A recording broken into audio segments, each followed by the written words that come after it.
శ్రోతలకు నా హృదయపూర్వక నమస్కారములు. మన శ్రోతలలో ఒకరు ప్రశ్నను పంపడం జరిగింది. ఆ ప్రశ్న, పుట్టటం, ఆటపాటలతో బాల్యం గడపటం, పెళ్లి బాధ్యతలతో యవ్వనం గడపటం, రోగాలతో వృద్ధాప్యం, చివరికి చావటం. అనుకున్నది జరిగిందంటే సుఖం, లేకపోతే దుఃఖం. అసలు ఎందుకు పుడుతున్నాము, ఎందుకు చస్తున్నాము, ఈ జీవితం అంటే ఏమిటి? ఇదండి వీరి ప్రశ్న. వీరు 1742వ శీర్షిక నాకు మోక్షము ఎప్పుడు వస్తుంది అనే శీర్షికను విని ఈ ప్రశ్న వేశారు. అంటే ప్రశ్న సారాంశం ఏంటంటే, అసలు ఈ జీవితంలో చిన్నతనం అంతా కూడా బాల్యంతో గడిచిపోతుంది, ఆటపాటలతో. యవ్వనంలోనేమో పెళ్లి చేసుకొని కుటుంబ జీవితం, ఈ బాధ్యతలు వీటితో గడిచిపోతుంది. వృద్ధాప్యం అంతా ఇంకా రోగాలతో బాధలతో గడిచిపోయి చనిపోతున్నాం.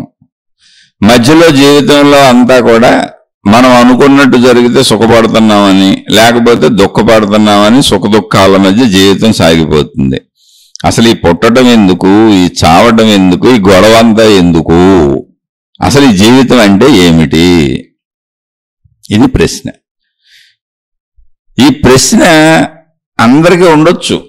ఎవరికైనా ఏదో ఒక టైంలో జీవితం మొత్తంలో ఈ గోలంతా ఏంటని అనిపించవచ్చు. కష్టాల్లో, నష్టాల్లో, బాధల్లో, ఇబ్బందుల్లో, లేదా కనీసం వృద్ధాప్యంలో ఈ పుట్టడం ఏంటి, చావటం ఏంటని. ఇది హాయిగా సాగిపోతున్నంతసేపు ఈ ప్రశ్న అనిపించదు మనిషికి. తను అనుకున్నట్టు హాయిగా సుఖాలలో, భోగాల్లో సాగిపోతున్నంతసేపు అసలు ఈ ప్రశ్న పుట్టదు.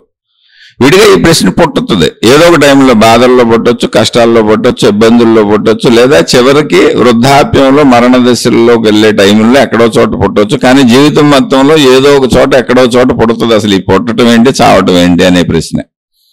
అసలు ఈ జీవితం అనే గొడవ ఏంటి అని. దీనికి మనకి మహాత్ములు చెప్పినటువంటి ఆధారపరమైనటువంటి జ్ఞాన గ్రంథాలు, అంటే ఆత్మజ్ఞాన గ్రంథాలు ఏం చెబుతున్నాయి, ఆత్మ అనేటి పదంతో సూచించబడుతున్నటువంటి గ్రంథాలు ఏం చెబుతున్నాయి, ఆత్మబోధ గాని లేదా బ్రహ్మము అనే సబ్జెక్టుతో. అంటే ఈ ఆత్మ, బ్రహ్మము అనే పదాలు ప్రత్యేకమైనవి. ఇవి దైవీ సంబంధమైన పదాలు కాదు, మత సంబంధమైన పదాలు కాదు. సాకార రూపంతో, ఒక సగుణ రూపంతో, ఆకారాలతో సాగే భక్తి సంబంధమైన విషయము కాదు. ఈ ఆత్మ, బ్రహ్మము అన్న చోట దేవుళ్ళు, దేవతలు, మతాలు, విధానాలు, పద్ధతులు ఇవేమి ఉండవు. ఆత్మ అనేది సర్వవ్యాపక, విశ్వవ్యాపక, యూనివర్సల్ ఎనర్జీ, శక్తి, విశ్వశక్తి. అది ఏకముగానే ఉన్నటువంటి శక్తి. ఆత్మ అనే పదమే అది, బ్రహ్మము అనే పదం ఇది. దానికి సంబంధించిన, అంటే బ్రహ్మజ్ఞానము లేక ఆత్మజ్ఞానము రెండు ఒకటే. దానికి సంబంధించినటువంటి గ్రంథాలలోనే దీనికి సంబంధించిన, అంటే ఈ జీవితం అసలు ఎందుకు, ఈ పుట్టడం ఎందుకు, ఈ చావటం ఏంటి, ఈ సృష్టి ఏంటి, ఈ జీవితం ఏంటి అనే దానికి ఆన్సర్లు చెప్పారు. ఈ ఆన్సర్లు చెప్పిన వాళ్ళు ఏదో నోటుకొచ్చినవి ఆలోచించి ఏదో చెప్పటమో, నోటుకొచ్చినవి చెప్పటమో కాదు. అనుభవంతో ఆ స్థితిని పొంది, అంటే ఆత్మానుభూతిని పొంది, బ్రహ్మానుభూతిని పొంది వాళ్ళు చెప్పినవి ఇవన్నీ. అంటే ఆ స్థితిని అనుభవించారు వాళ్ళు. ఇప్పుడు బెల్లం మొక్క తింటే తీయగా ఉంటుంది అనే స్థితిని బెల్లం మొక్క తిని అనుభవించిన ఆయన ఇది తీయగా ఉన్నది అని చెప్పినట్టుగా, అలా ఆత్మానుభూతి అనే స్థితిని అనుభూతి చెంది అనుభవించి చెప్పారు. బ్రహ్మానుభూతి అనే స్థితిని అనుభవించి చెప్పారు. అదే ఆత్మజ్ఞాన గ్రంథాలు. అలా చెప్పబడిన దాంట్లో ఏంటి చెప్పబడిన అంశము, ఆత్మ అనే అంశం ఏంటి, బ్రహ్మము అనే అంశం ఏంటి అంటే, మొత్తం విశ్వమునకు ఆధారమైన, విశ్వము అన్నప్పుడు మనకు కనపడుతున్నటువంటి సృష్టి అంతా, మనం అనుభవిస్తున్న సృష్టి అంతా, మనం ఉన్నది అని భావించుకుంటున్నటువంటి సృష్టి అంతా. దీనికి ఆధారంగా ఉన్నది మొత్తం ఒకటే శక్తి. సృష్టి మీకు అనేకంగా అనిపించవచ్చు, కనిపించవచ్చు. అంటే గ్రహములు, గోళములు, నక్షత్రాలుగా, భూమి మీద వృక్షాలుగా, మనుషులుగా, జంతువులుగా, సముద్రాలుగా, నదులుగా, కొండలుగా, గుట్టలుగా, ఇలా రకరకాలుగా అన్ని వేరువేరుగా ఉన్నట్టుగా విభిన్నముగా, నేను వేరు మీరు వేరు అన్నంత అనేది స్పష్టంగా అనిపించవచ్చు, కానీ అది అలా లేదు. నువ్వు ఎంత స్పష్టంగా అనిపించినా నువ్వు బతికేది అదే అయినా, నీకు విభిన్నతే నీ సత్యమైన, ఆ సత్యంలోనే నువ్వు జీవిస్తున్నా, కానీ ఈ విభిన్నత, నేను వేరు మీరు వేరు అనేటువంటి మానవ భావములలో ఉన్నటువంటి విభిన్నత అనే సత్యం ఏదుందో అది నిజమే, నువ్వు అలాగే జీవిస్తున్నా కూడా అది సత్యము కాదు. ఈయనకి మొత్తానికి కారణభూతమైన శక్తి ఏకముగానే ఉన్నది. ఆ శక్తి అర్థమైతే సృష్టి ఏకముగానే ఉన్నదని తెలుస్తుంది. అప్పటి వరకు ఇది ఇలా మీకు భిన్నమని అనిపిస్తుంది అని చెబుతూ మన ప్రశ్నకి ఆన్సర్ చెప్పారు. ఏమని అంటే, అసలు నువ్వు పుట్టలేదు, నువ్వు చావలేదు అని. నువ్వు పుట్టాను అనుకుంటున్నావు, నువ్వు చనిపోతున్నాను అనుకుంటున్నావు, మధ్యలో ఈ జీవితం ఏంటి అనుకుంటున్నావు, ఈ సుఖదుఖాలు ఏంటి అనుకుంటున్నావు. అసలు నువ్వు పుట్టడం అనేది జరగలేదు, నువ్వు చనిపోవటం అనేది కూడా జరగట్లేదు. నువ్వెప్పుడు నువ్వుగానే ఉన్నావు. కాబట్టి నువ్వుగా ఎప్పుడూ ఉన్న శాశ్వతమైన నేనేంటో తెలుసుకో. ఆ శాశ్వత నేనును తెలుసుకుంటే పుట్టి చచ్చిపోతున్నాను అనుకున్నటువంటి విషయాల సంబంధిత నేను, ఈ జీవితము ఏంటో నీకు అర్థమవుతాయి అని చెప్పారు. అది మాకు అర్థమైంది, మేము తెలుసుకున్నామని చెప్పారు. ఆ మార్గమే ఆత్మజ్ఞాన చదువు, ఆత్మజ్ఞాన మార్గము, ఆధ్యాత్మిక చదువు అనే పేరుతో ఈ శీర్షికలుగా చెప్పుకుంటున్నాం. అనేక ఆత్మజ్ఞాన గ్రంథాలు అటువంటి అనుభూతి చెందిన, అంటే ఆత్మానుభూతి చెందిన, బ్రహ్మానుభూతి చెందిన, అనంత ఆత్మశక్తి యొక్క ఎరుకని అనుభూతి చెందిన మహాత్ములు వాళ్ళు ఏ రకంగా అనుభూతి చెందారు, ఎన్ని రకాల అనుమానాలు వస్తాయి, ఒక జీవుడుగా అంటే శరీరపరంగా నేననే భావంతో సాగుతున్నప్పుడు ఎన్ని రకాల అనుమానాలు వస్తాయి, వీటన్నింటినీ కూలంకషంగా చర్చించారు. అలా చర్చించినటువంటి విషయాలలో వేదాంతము, అంటే ఆ విషయాలను వేదాంతము అంటారు. అంటే వేదముల చివరం వేదాంతము. దాన్ని అద్వైతము అని కూడా అంటారు. అంటే అద్వైతములో చెప్పబడినటువంటి గ్రంథాలన్నీ ఈ అంశాన్ని చెబుతాయి. అద్వైతము అన్నప్పుడు ఆ పదంలోనే ఉంది. ద్వైతము అంటే రెండు లేదా అంతకంటే ఎక్కువ. ద్వైతము అన్నప్పుడు రెండు లేదా అంతకంటే ఎక్కువ, ఒకటి కాదు. అది రెండు కానీ మూడు కానీ నాలుగు కానీ ఇంకెన్నైనా సరే ద్వైతము. అద్వైతము అన్నప్పుడు అసలు రెండవది అనేదే లేదు, ఉన్నదంతా ఒకటే, మొత్తం ఒకటే, ఒకటికి మించి ఇంకేం లేదు అక్కడ, నీకు ఉన్నట్టు అనిపిస్తుంది. అది అద్వైతము. ఇది మనం మాట్లాడుకొని చెప్పుకునేదంతా అద్వైత మార్గము. అద్వైతములో ఈ విషయాలు ఉంటాయి. అద్వైతములో ఆత్మజ్ఞానం ఉంటుంది, అద్వైతములో బ్రహ్మజ్ఞానం ఉంటుంది. అద్వైతము అంటే రెండవది లేదు, ఉన్నదంతా ఒక్కటే అని. ఆ మార్గములో అనుభూతి చెందిన మహాత్ములు తరతరాలుగా మానవ జాతిలో అందించుకుంటూ వచ్చినటువంటి అనేక వాళ్ళ అనుభవపూర్వక సత్యాలను గ్రంథాలుగా నిక్షిప్తం చేశారు. ఎందుకంటే మనుషులు ఎవరైనా శరీరాలు వదిలేసి వెళ్ళిపోవాలనే సత్యం కనుక తప్పదు కనుక. కానీ వాళ్ళ జ్ఞానం మిగిలిపోయింది ఆత్మజ్ఞాన మార్గంగా, బ్రహ్మజ్ఞాన మార్గంగా, అద్వైత మార్గంగా. అది అసలు ముందు మనం తెలుసుకోవాల్సిన విషయం ఇది. ఇప్పుడు ఇది ఏం చెబుతుంది అంటే, అసలు ఇది చెప్పేదే డైరెక్ట్ మన క్వశ్చన్కి ఆన్సర్ ఇచ్చేస్తుంది. అసలు ఈ చావు పుట్టుకులు ఏంటి, అసలు ఈ జీవితం ఏంటి, నేను పుట్టడం ఏంటి, నేను చావటం ఏంటి, ఈ సుఖదుఖాలు ఏంటి అంటే, అసలు నువ్వు పుట్టనో లేదు, నువ్వు చావనో లేదు అని చెబుతుంది అది. అసలు నువ్వెప్పుడు పుట్టలేదు, అలాగే నువ్వెప్పుడు చావలేదు కూడా. అసలు పుట్టినప్పుడు ఎలా చచ్చిపోతావు? నువ్వు పుట్టలేదు, నువ్వు చావలేదు. ఇది చెప్పేది అది. నీకు పుట్టుక జరగలేదు, నీకు చావు జరగలేదు. ఈ సత్యాన్ని నువ్వు తెలుసుకో. నువ్వు ఆ సత్యాన్ని తెలుసుకోవడానికి అవసరమైనటువంటి జ్ఞానాన్ని, అంటే ఆ మార్గాన్ని, ఆ విధానాన్ని, ఆ బోధనల్ని, ఆ చదువుని కావాలంటే మేము చెబుతాం, ఇదిగో మేము దానివల్ల పొందాం. పుట్టుక చావులు లేనటువంటి తత్వము నీది, కానీ పుట్టాను చచ్చిపోతున్నాను అనుకుంటున్నటువంటి స్థితిలో నువ్వు ఉన్నావు. కాబట్టి నీ సంపూర్ణతను తెలుసుకో. నీ సంపూర్ణత ఏంటంటే పుట్టుక చావులు లేనటువంటి తత్వము. ఆ తత్వాన్ని తెలుసుకో. అదేంటి అసలు? నేను పుడుతున్నాను, చనిపోతున్నాను, మధ్యలో జీవితంలో సుఖదుఖాలకు లోనవుతున్నాను అని నేనింత సత్యంగా, బలంగా, గాఢంగా భావించుకుంటూ జీవిస్తుంటే, నా కళ్ళ ముందు నా శరీరం కనపడుతుంటే, ఎంతో మంది మనుషులు పుట్టటము, చావటము, మధ్యలో బ్రతకటము, సుఖదుఖాలకు లోనవటము కనపడుతూ భూమి మీద లక్షల కోట్ల మంది జీవులకు ఇలాగే జరుగుతూ ఉంటే, అసలు నువ్వు పుట్టలేదు, నువ్వు చావలేదు, నీకు పుట్టుక లేదు, నీకు చావు లేదు, నువ్వు చావు లేనటువంటి, పుట్టుక లేనటువంటి ఒక శాశ్వత సంపూర్ణ సత్యము అని చెబుతున్నారు. అసలు ఇది ఎక్కడ నమ్మశక్యంగా లేదే అని అనిపిస్తుంది సామాన్యమైనటువంటి మానవుడికి. ఇక్కడ విషయాలను జ్ఞానంతో గ్రహించి అర్థం చేసుకోవటమే తప్ప, ఒక పండును చూపించినట్టు, ఒక ఫలమును చూపించినట్టు, ఒక చెట్టునో పుట్టనో గొట్టనో మనిషినో చూపించినట్టు ఇది సత్యము అని చూపించటం కుదరదు. ఎందుకనంటే సత్యము యొక్క తత్వము ఇక్కడ అనంతము, అఖండము, విశాలము, సర్వవ్యాపకము. అది పరిమితముగా చూపించటం కుదరదు. పరిమితంలో చూస్తున్నదంతా నిజం అనుకుంటున్నాం కనుక పరిమితము నుంచి అపరిమిత్వ తత్వానికి చేసే ప్రయాణం జ్ఞానపరంగానే కుదురుతుంది. అలానే జ్ఞానపరంగా కుదురుతుంది కదా అంటే అదేమన్నా అద్భుతమైన విషయమా అంటే కాదు. అసలు జ్ఞానం అనేది మనలోనే ఉంది. మనం జ్ఞానం లేకుండా ఏ పని చేయగలం? జ్ఞానం అంటే ఆలోచించటం, ఆలోచించగలిగిన శక్తి, ఊహాత్మక శక్తి, మనలో ఉన్నటువంటి జ్ఞానశక్తి. మనం ప్రతి విషయం ఆలోచించే చేస్తాం. అసలు లోపల ఆలోచన పట్టకుండా శరీరాన్ని కదపలేంగా మనం. ఆ ఆలోచనలో ఒక భావం ఉంటుంది, ఆ భావానికి ఒక అర్థం ఉంటుంది, ఆ అర్థం ప్రకారం శరీరం కదులుతుంది, ఆ అర్థం ప్రకారం శరీరం భావోద్వేగాలకు లోనవుతుంది, ప్రతి భావంలోనూ అర్థం ఉంటుంది, ఆ అర్థానికి తగ్గట్టుగా శరీరం కంపిస్తుంది.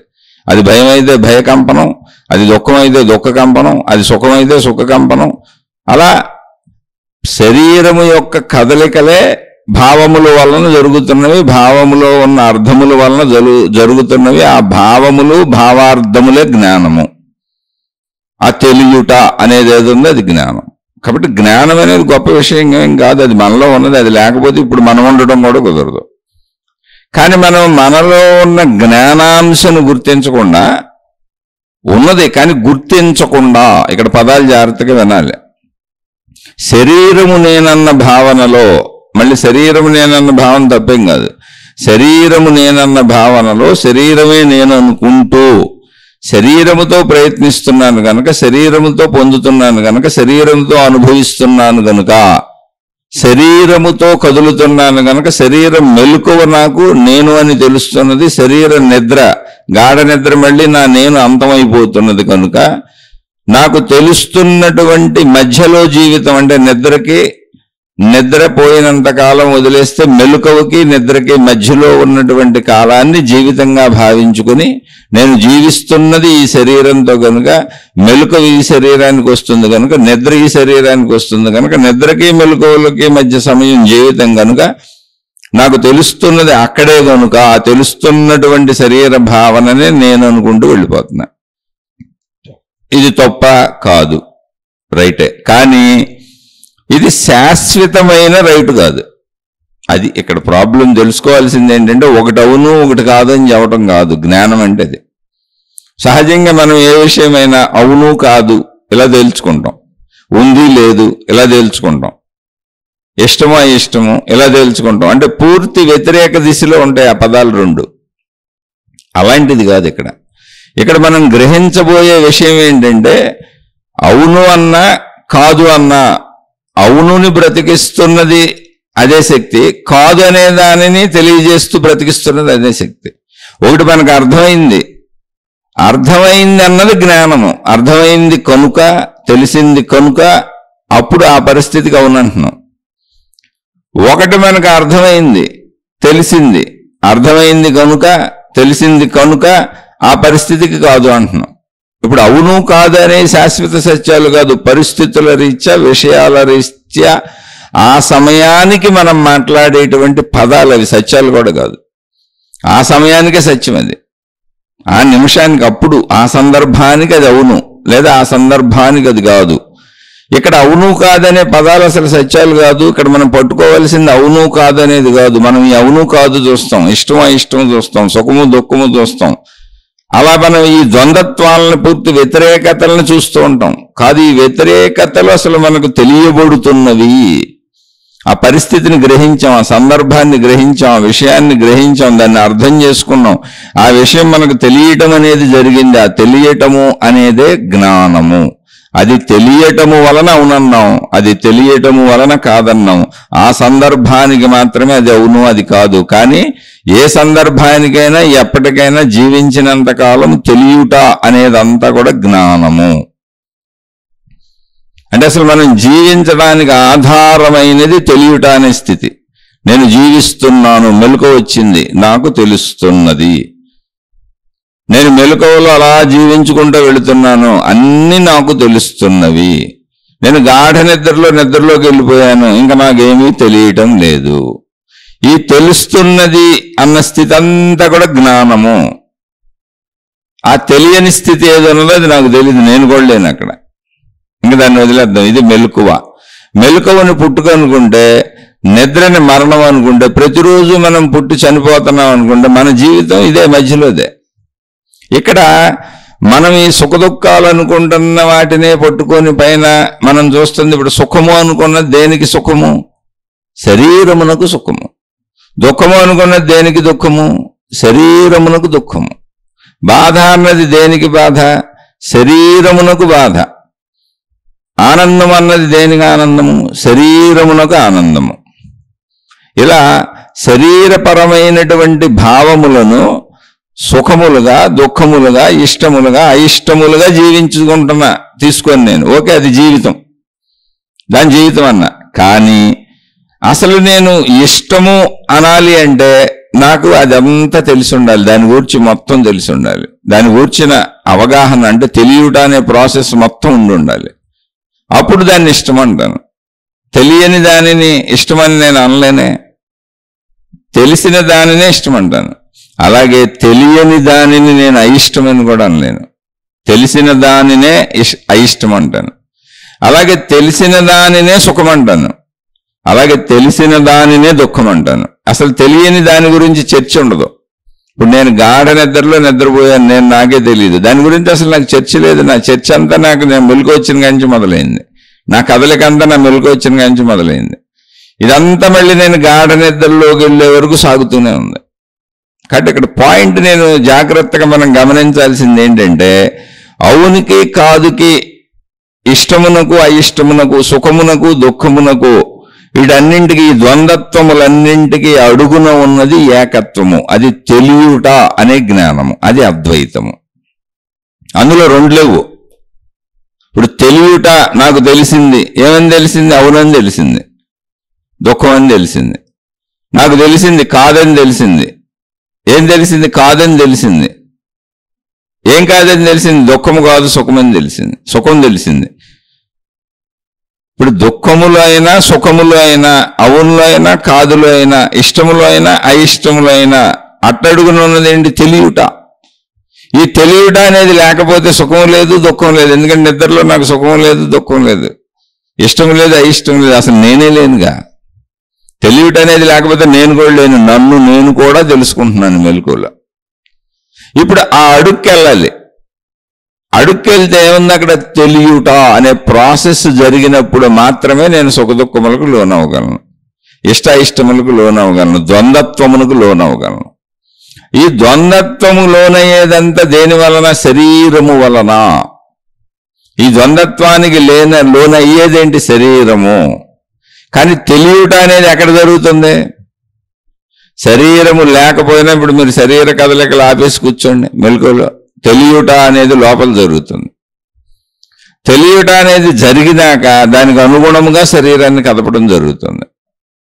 శరీరాన్ని కదపడం జరిగినాక మళ్ళీ తెలియుట అనేది జరుగుతుంది, అనుభవం మళ్ళీ తెలియుట అనేది జరుగుతుంది. ప్రయత్నానికి తెలియుట అనేది జరిగితే తప్ప శరీరం కదపడం కుదరదు. అలాగే మళ్ళీ తెలియుట అనేది జరిగితే తప్ప మళ్ళీ అనుభవం అర్థమవదు. అనుభవం పొందానంటే తెలిసింది.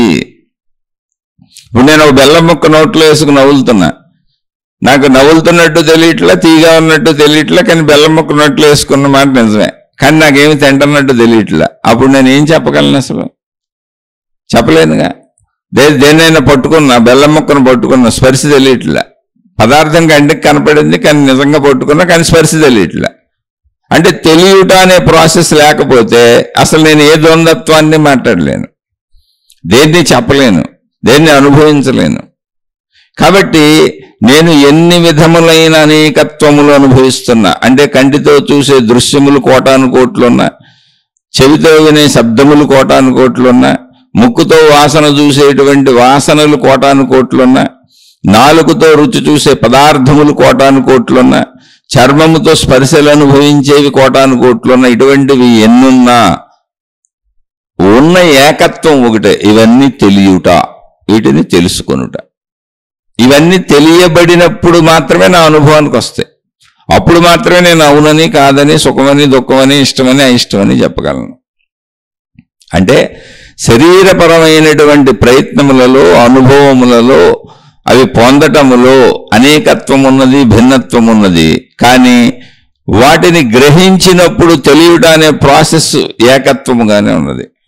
అంటే ఈ అనేకత్వం అంతా, ఈ విభిన్నత అంతా తెలియట అనే ఏకత్వము మీద ఆధారపడి ఉన్నది. తెలియట అనేది లేకపోతే అసలు ఈ అనేకత్వం లేదు అక్కడ.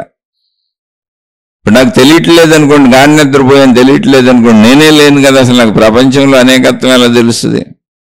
అది తెలుసుకుని నేను కూడా లేను, నేనున్నానని కూడా నాకు తెలియట్లే.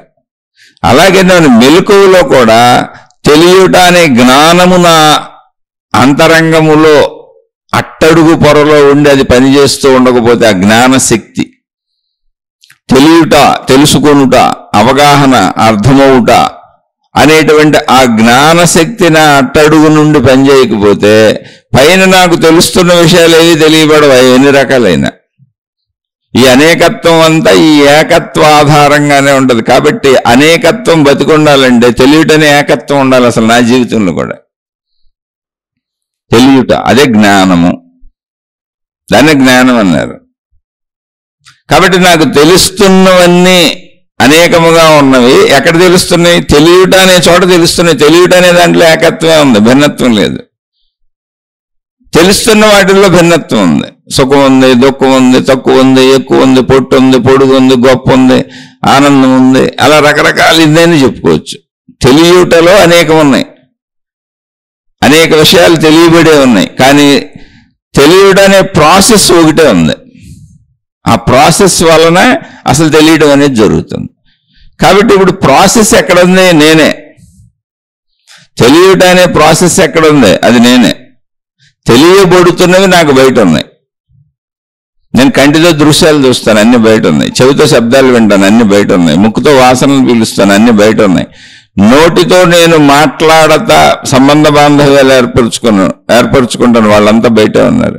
శారీరక సుఖములు పొందుతాను, వాళ్ళు బయట ఉన్నారు.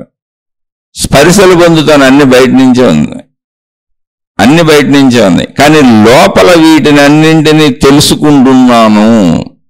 ఎక్కడ తెలుసుకుంటున్నాను? లోపల. తెలుసుకుంటున్న ప్లేస్లో ఏముంది? ఒకటే ఉంది, ఎప్పుడు తెలుసుకోవటము, అదే జ్ఞానము. జ్ఞానం అంటే తెలియట. అంటే లోపల ఉన్నది ఒకటే, అది తెలుసుకుంటుంది అంతే. తెలియబడేవి అనేకంగా ఉన్నాయి, అనంతంగా ఉన్నాయి, సృష్టి మొత్తం వ్యాప్తంగా ఉన్నాయి, ఎన్నైనా ఉన్నాయి. తెలుసుకుంటూనే ఉండొచ్చు నువ్వు ఎన్ని జన్మలు ఎత్తినా. అందుకని నువ్వు ఎక్కడున్నావు అనే ప్లేస్ని బట్టి నీది ఏకత్వమా, భిన్నత్వమా, ద్వైతమా, అద్వైతమా అనే భావన నీలో ఏం కలుగుతుంది అని. నువ్వు బయటకు వెళ్ళి నేను తెలుసుకుంటున్నాను అనేది సత్యమే, తెలుసుకుంటున్నానుగా. నేను ఎందుకు తెలుసుకోవట్లేదు? అదేం అబద్ధం కాదు, ప్రాసెస్ చెప్పుకుంటున్నావు అంతే. నువ్వు ఇప్పుడు ఆ వస్తువుల వైపు, విషయాల వైపు, ప్రపంచం వైపు వెళ్ళేవనుకో, అనేకంగా కనపడుతుంది అది. ఎందుకని అనేకం ఉన్నమాట నిజమే ఇక్కడ. కానీ సూక్ష్మంగా నీ అంతరంగంలోకి వచ్చేసేవనుకో, ఆ అనేకత్వాన్ని తెలుసుకుంటున్నది మాత్రం ఏకత్వమే ఎప్పుడు. అది సుఖంగా తెలియబడినా, దుఃఖంగా తెలియబడినా, మనిషిగా తెలియబడినా, జంతువుగా తెలియబడినా, రంగులుగా తెలియబడినా, రుచులుగా తెలియబడినా, వాసనలుగా తెలియబడినా, ఎన్ని రకాలుగా తెలియబడినా తెలుసుకుంటున్నది ఒక్కటే నాలో ఉంది. దానికే తెలుస్తుంది అంతే. ఆ తెలుసుకుంటున్న దాంట్లో ఎటువంటి భిన్నత్వం లేదు, ఏకత్వమే ఉంది. అక్కడ తెలియబడుతున్న విషయాలు అనేకంగా ఉన్నాయి.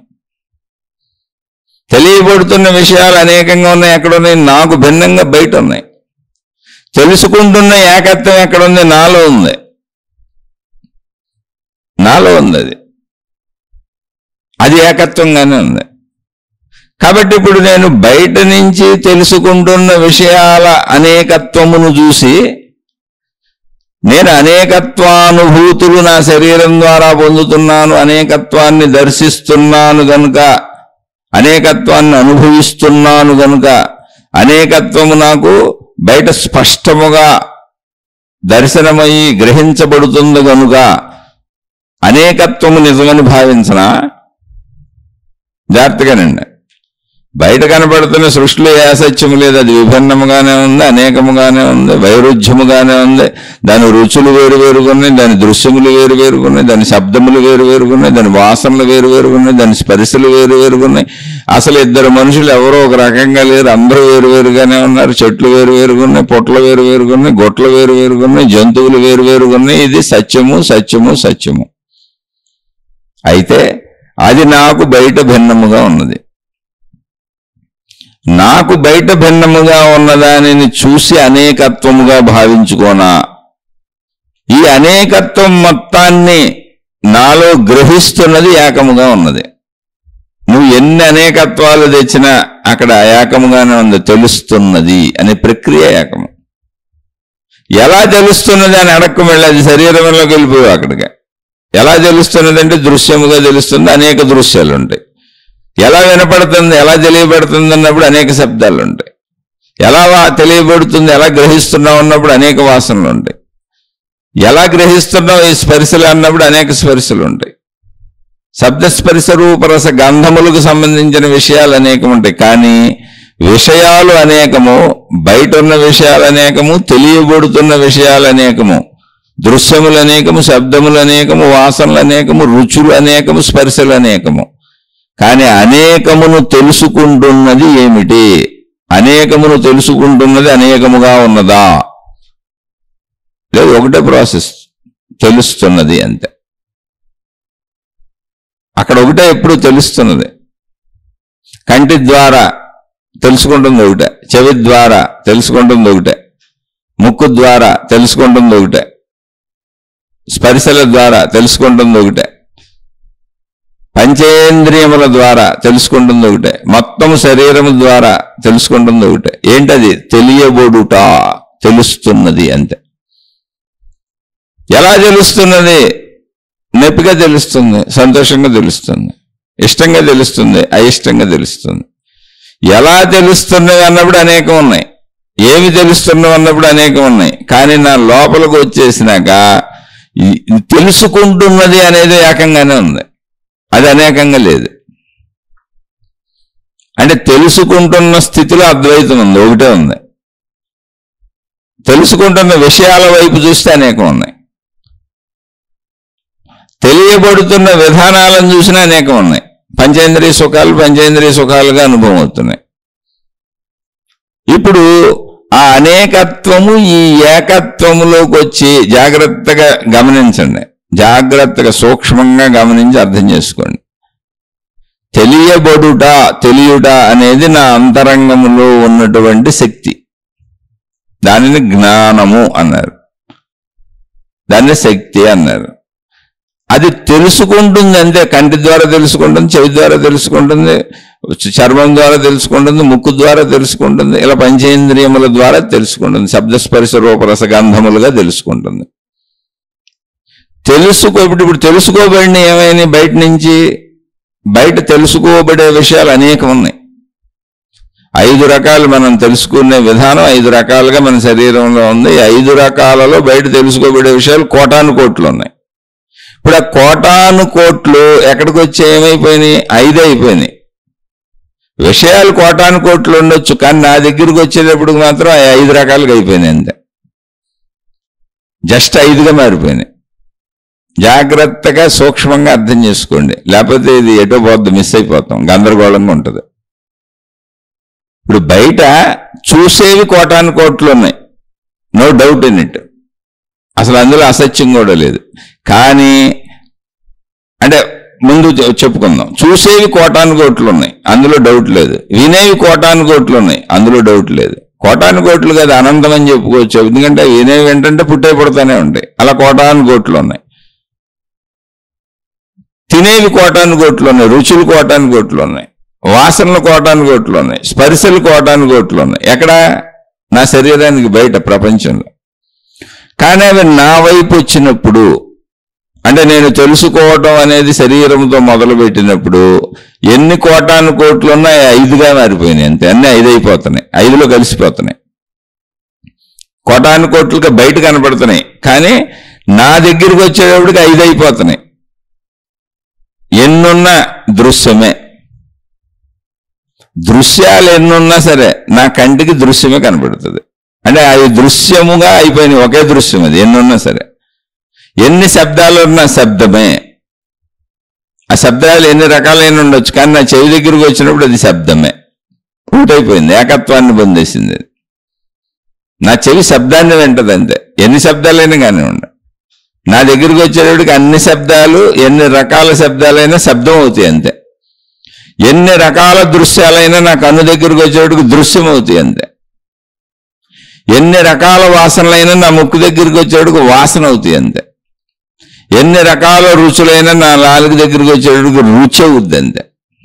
రుచులు బయట ఉంటాయి, నా నాలుక రుచిని తెలుసుకుంటుంది అంతే, రుచి అవుద్ది అంతే. అది ఎన్ని రకాల స్పర్శలు ఉన్నా నా శరీరం దగ్గరికి వచ్చేటప్పటికి అది స్పర్శ అవుద్ది. నా శరీరం స్పర్శనే గ్రహించగలదు. అన్నీ ఒక్కొక్కటి అయిపోతాయి.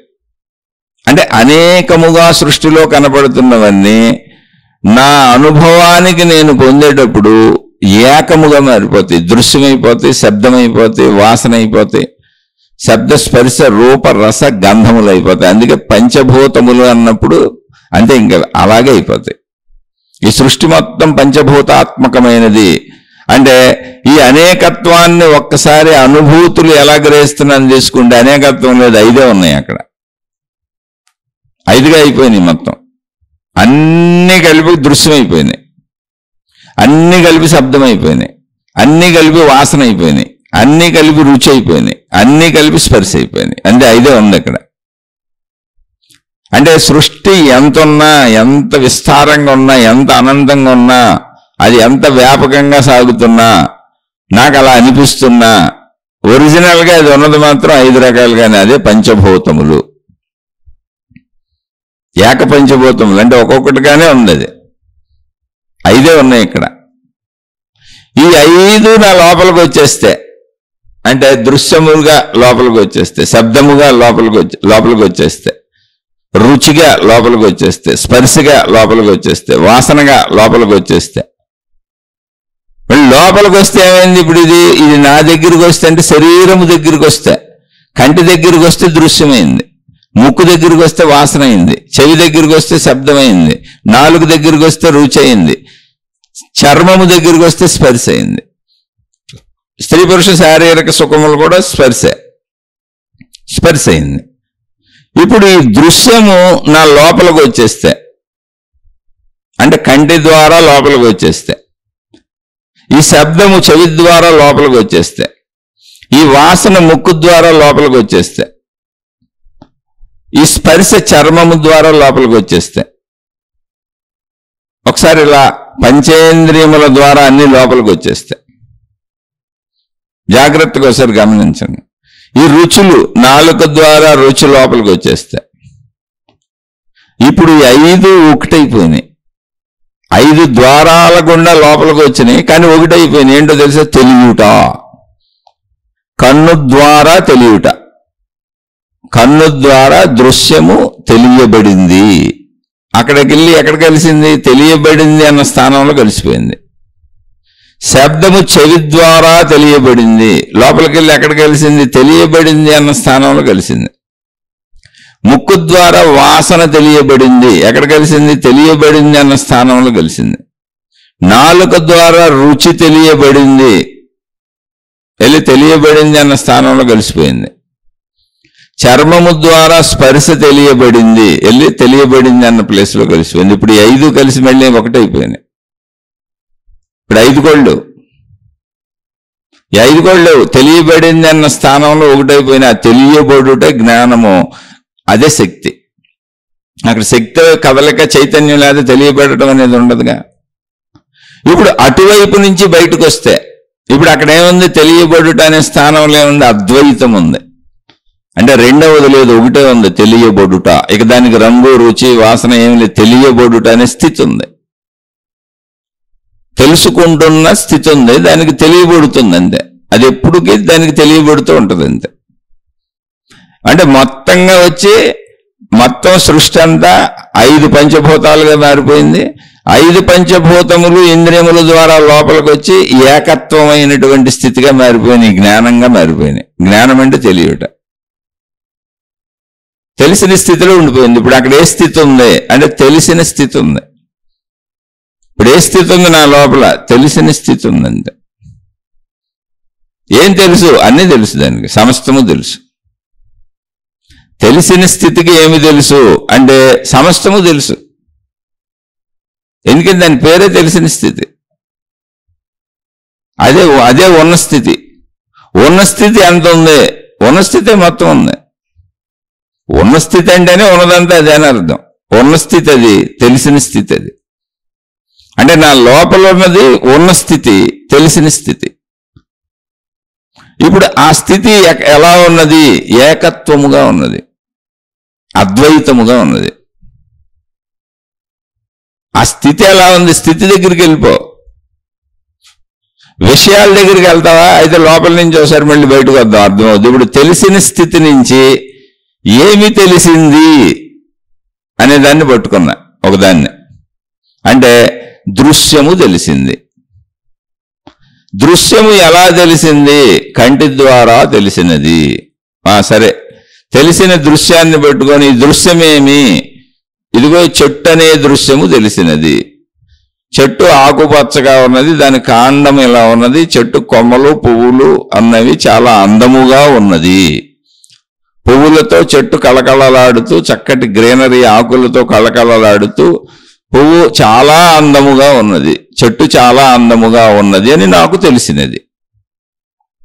అంటే తెలిసినది ఏమిటి? చెట్టు. దాని విశేషణములు ఏమిటి? అందముగా ఉన్నది దృశ్యము. ఎందుకంటే దాంట్లో అన్ని కనపడినాయి, ఆకులు పువ్వులు అన్ని కనపడినాయి. ఓకే, ఇది ఎలా తెలిసినది? కన్ను ద్వారా తెలిసినది. ఓకే, అయితే ఈ చెట్టును పట్టుకొని కంట్లోంచి బయటకు వచ్చేసి చెట్టు ఎక్కడ ఉన్నది? ప్రపంచంలో ఉన్నది. ఇప్పుడు తెలిసిన వస్తువును పట్టుకున్నా లోపల, అంటే తెలిసిన స్థితిలో ఇది ఉంది. ఇది ఎక్కడ ఉంది? తెలిసిన స్థితిలో ఉంది. తెలిసిన స్థితి అంటే ఏంటి? నాకు తెలిసింది అన్న స్థితి. ఉన్న స్థితి ఏంటి? అదే ఉన్నది. తెలిసింది అన్న స్థితి ఉన్న స్థితి. ఇప్పుడు ఆ ఉన్న స్థితి, తెలిసింది అన్న స్థితిలో తెలిసిన విషయమేమి అని ఒకదాన్ని పట్టుకున్నా. దృశ్యము తెలిసింది అన్న దృశ్యాన్ని పట్టుకున్నా. దృశ్యము చెట్టు, దాని విశేషణము చాలా అందముగా ఉన్నది. దానికి కొమ్మలు ఉన్నాయి, పువ్వులు ఉన్నాయి, ఆకులు ఉన్నాయి, కాయలు ఉన్నాయి, రెమ్మలు ఉన్నాయి, మొత్తంగా చెట్టు తెలిసినది. చెట్టు చాలా అందముగా ఉన్నది అని అనిపించినది. ఇదంతా తెలిసినది అన్న స్థితిలో ఉంది. ఇప్పుడు దీన్ని పెట్టుకొని నేను బయటకు వస్తున్నా. ఎక్కడికి రావాలి? బయటకు రావాలంటే మళ్ళీ కన్ను దగ్గరికి రావాలి. ఇది నాకు కన్ను ద్వారా తెలియబడింది. అందుకని నా ఉన్నది అన్న స్థితి నుంచి, ఉన్నాను అన్న స్థితి నుంచి, తెలిసినది అన్న స్థితి నుంచి ఒక విషయాన్ని పట్టుకొని కంటి దగ్గరికి వచ్చి బయటకు వెళ్తున్నా మళ్ళీ. ఇప్పుడు బయటకు వచ్చినాక ఈ చెట్టుని నేను ఎక్కడ చూశాను? ఈ చెట్టు నాకు ఎలా తెలియబడింది? కన్ను ద్వారా. కనుక దృశ్యము కంటికి వచ్చా. వచ్చి ఈ చెట్టుని నేను ఎక్కడ చూశాను? మళ్ళీ నాకు చూడాలనిపిస్తుంది. కోరిక అదే. కోరిక అంటే అదే. ఎక్కడ కలుగుతుంది కోరిక? ఉన్న స్థితి నుంచి. ఉన్న స్థితిలో, తెలుస్తున్న స్థితిలో తెలియబడిన విషయములు తిరిగి కోరికగా పైకి వస్తున్నాయి, ఆలోచనగా పైకి వస్తున్నాయి, జ్ఞాపకాలుగా పైకి వస్తున్నాయి. అలా వచ్చినప్పుడు ఏం జరుగుతుంది? ఒక జ్ఞాపకాన్ని పట్టుకొని ఇప్పుడు నేను బయటకు వచ్చా, ఒక కోరికను పట్టుకొని బయటకు వచ్చా, ఒక ఆలోచన పట్టుకొని బయటకు వచ్చా, ఒక భావాన్ని పట్టుకొని బయటకు వచ్చా. అదే చెట్టు అన్న. అది అందముగా ఉన్నది. మళ్ళీ నాకు ఇంకోసారి చూడాలనిపిస్తుంది. కాబట్టి ఇప్పుడు చూడాలనిపించి మళ్ళీ చేయాలంటే ఏం చేయాలి? ఇంతకు ముందు దాన్ని ఎక్కడ చూశానో మళ్ళీ నేను అక్కడికి వెళ్ళాలి. వెళ్ళాలి అంటే దాని అడ్రస్ ఏంటి? దాని రూట్ ఏంటి? నాకు ఇది ఇప్పుడు ఎక్కడ ఉంది? తెలిసిన స్థితిలో ఉంది, ఉన్నది అన్న స్థితిలో ఉంది. ఆ ఉన్నది అన్న స్థితిలో, తెలిసిన స్థితిలో, తెలిసిన విషయమును పట్టుకున్న. ఎలా తెలిసింది ఈ విషయం? కన్ను ద్వారా తెలిసినది. కాబట్టి రూట్ ఏంటి దానికి? కన్ను. వెంటనే ఆ చెట్టును పట్టుకొని కన్ను దగ్గరికి వచ్చా. ఇప్పుడు మళ్ళీ నేను ఆ చెట్టును చూసి అనుభూతి పొందాలి. ఆ పువ్వును మళ్ళీ చూడాలి, ఆ కాయలు మళ్ళీ చూడాలి, ఆకులు మళ్ళీ చూడాలి, ఆ కొమ్మలు మళ్ళీ చూడాలి, ఆ రెమ్మలు మళ్ళీ చూడాలి. ఆ సీనరీ సూపర్గా ఉంది, అది మళ్ళీ అనుభవించాలి. ఇప్పుడు అన్నప్పుడు కంటి దగ్గరికి వచ్చా. ఇప్పుడు అడ్రస్ ఏంటి? రూట్ ఎలా వచ్చాను? దృశ్యములన్నీ కన్ను ద్వారా కదా నాకు వస్తున్నాయి. కాబట్టి మళ్ళీ నేను దృశ్య భావన రాగానే కంటి దగ్గరికి వచ్చేసా. ఇప్పుడు కంటి దగ్గరికి వచ్చినాక ఈ దృశ్యం నాకు ఎక్కడ దొరికింది? బయట ప్రపంచంలో దొరికింది. కాబట్టి మళ్ళీ ఆ రూట్లో ప్రపంచంలోకి వెళ్ళిపోయి ఆ చెట్టుని ఎత్తుక్కున్నా. మళ్ళీ అనేకత్వంలోకి వెళ్ళిపోయి అనేక చెట్లలో ఆ చెట్టును చూశా. అక్కడ అనేకత్వం దర్శనం అవుతుంది. శరీరము ద్వారా మళ్ళీ ఇంద్రియము ద్వారా బయటకు వెళ్తే అనేకం దర్శనం అవుతుంది.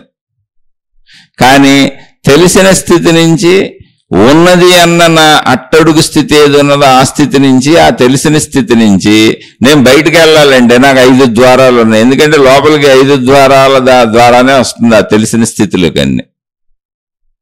మళ్ళీ నేను పంచభూతాలను ఉపయోగించుకుంటా.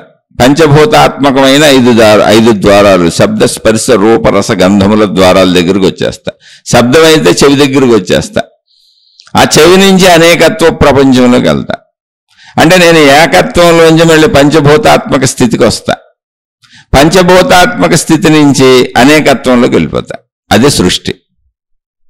ఇప్పుడు సృష్టిలోంచి మళ్ళీ లోపలికి వచ్చేటప్పుడు పంచభూతాత్మక స్థితుల దగ్గరకు వస్తా. శబ్దస్పర్శ రూపరస గంధములు అంటే కన్ను దగ్గరకో, చెవి దగ్గరకో, ముక్కు దగ్గరకో, చర్మం దగ్గరకో, రుచి దగ్గరకో వస్తా. అక్కడి నుంచి తెలిసినది, తెలుస్తున్నది అన్న స్థితికి వెళ్ళిపోతా.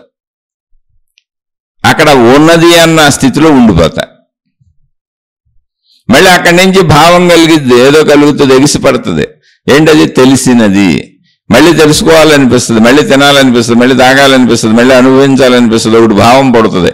అది పట్టుకొని అది ఏ పంచేంద్రియములలో దేనికి సంబంధించిందో, పంచభూతాత్మకమైన వాటిల్లో దేనికి సంబంధించిందో అక్కడికి వెళ్ళిపోతా. అక్కడికి వెళ్ళానంటే పంచభూతాల దగ్గరికి వెళ్ళిపోయా. పంచేంద్రియములు, పంచభూతములు. అలా ప్రపంచంలోకి మళ్ళీ పంచేంద్రియములు అంటే పంచభూత ద్వారముల నుంచి మళ్ళీ ప్రపంచంలోకి వెళ్ళిపోతా. అంటే ఏకత్వము పంచభూతం అవుతుంది. అంటే నాలో తెలిసిన స్థితి, తెలుసన్న స్థితి, తెలిసి ఉన్న స్థితి, ఉన్న స్థితి ఏదున్నదో ఆ ఏకత్వ స్థితి, అద్వైత స్థితి పంచభూతాత్మకం అవుతుంది బయటకు వెళ్ళాలన్నప్పుడు. అంటే అది అద్వైత స్థితి ద్వైతముగా మారిపోతుంది. పంచభూతాత్మకము ద్వైతము. ఆ పంచభూతాత్మక స్థితిలోంచి అనేకత్వంలోకి వెళ్ళిపోతుంది. ఇంకా అనేకత్వము విశిష్టాద్వైతము. ఇంకా విశిష్టమైన అద్వైతం ఎన్నో ఉన్నాయి, విశేషమైన అద్వైతం. ఇంకా అనేకత్వం ఉంది, అక్కడ వెళ్ళిపోతుంది అందులో. అంటే నేను అవగాహనకు ఉన్న పదాలు వాడానంత ఉన్న విషయాన్ని అర్థం చేసుకోండి. ఇక్కడ మనం అద్వైతము, ద్వైతము, విశిష్టాద్వైతం పదాలు వాడాల్సిన అవసరం కూడా లేదు. అయితే అవి కూడా మీకు వాడుకలు అక్కడక్కడ తగులుతూ ఉంటాయి, వింటూ ఉంటారు. కాబట్టి మీకు వాటిని కూడా కలిపేసి చెప్పేసాయి. ఇలా భావించి ఏర్పాటు చేసినవి పదాలన్నీ మహనీయులు, మహాత్ములు మన ముందు తరాల వాళ్ళు ఏర్పాటు చేశారు. అంటే ఇప్పుడు జీవితం అంటే ఏంటి? జీవితం అంటే ఏంటి? అసలు ఈ పుట్టడం ఏంటి, చావటం ఏంటి, మధ్యలో ఈ జీవితం ఏంటి, నేను అనుకున్నది జరిగితే సుఖం ఏంటి, నేను అనుకున్నది జరగకపోతే దుఃఖం ఏంటి? ప్రశ్న అది కదా. అంటే అసలు జీవితం అంటే ఏంటో చూద్దాం. జీవితం అంటే ఏంటి అంటే ఇప్పుడు నేను ఉన్నది అన్న ఉన్న స్థితిలో ఉన్నా, ఉన్న స్థితిలో ఉన్నా, తెలుసున్న స్థితిలో ఉన్నా. అంటే సహజంగా ఇప్పుడు నాకు లోపల నేను స్థిరంగా అలా ఉన్నా. అందులో ఒక ఆలోచన కదిలింది, అది ఒక భావాన్ని పట్టుకు కదిలింది. ఆ భావము దేనికి సంబంధించింది అయితే పంచభూతాత్మక ద్వారములు ఉన్నాయి నా దగ్గర. శబ్దస్పర్శ రూపరస గంధములకు సంబంధించిన ద్వారములు ఉన్నాయి. ఆ ద్వారం దగ్గరికి వచ్చి ఆగింది అది. కన్ను అయితే కన్ను, చెవి అయితే చెవి, ముక్కు అయితే ముక్కు, నాలుగు అయితే నాలుగు, చర్మం అయితే చర్మం. ఆ ద్వారముల దగ్గరికి వచ్చి ఆగినప్పుడు ఏమైంది? నా ఏకత్వ స్థితి, ఉన్నది అన్న స్థితి, ఏకత్వ స్థితి. అక్కడ నాకు ఏ ఎరుక లేదు. అక్కడి నుంచి ఒక విషయము కదిలినప్పుడు అది కదులుతూ వచ్చి పంచభూతాత్మకం వైపు ప్రయాణించింది, అంటే అద్వైతం వైపు ప్రయాణించింది. అద్వైతం నుంచి ద్వైతం వైపు ప్రయాణించింది. అద్వైత స్థితిలో ఎగిసిపడినటువంటి తరంగములు ద్వైతములుగా మారుతున్నాయి. పంచభూతాత్మకం వైపు ప్రయాణించింది. పంచభూత ద్వారములు నా దగ్గర పంచేంద్రియములు, శబ్దస్పర్శ రూపరస గంధములను అనుభూతులకు సంబంధించిన పంచేంద్రియముల 5 ద్వారములు నా దగ్గర ఉన్నాయి. ఈ 5 ద్వారములు పంచభూతములు. ఈ 5 ద్వారములు గుండా బయటకు వెళ్ళిపోయా. వెళ్తే ఏమైంది? బయట అనేకత్వం విపరీతంగా ఉంది.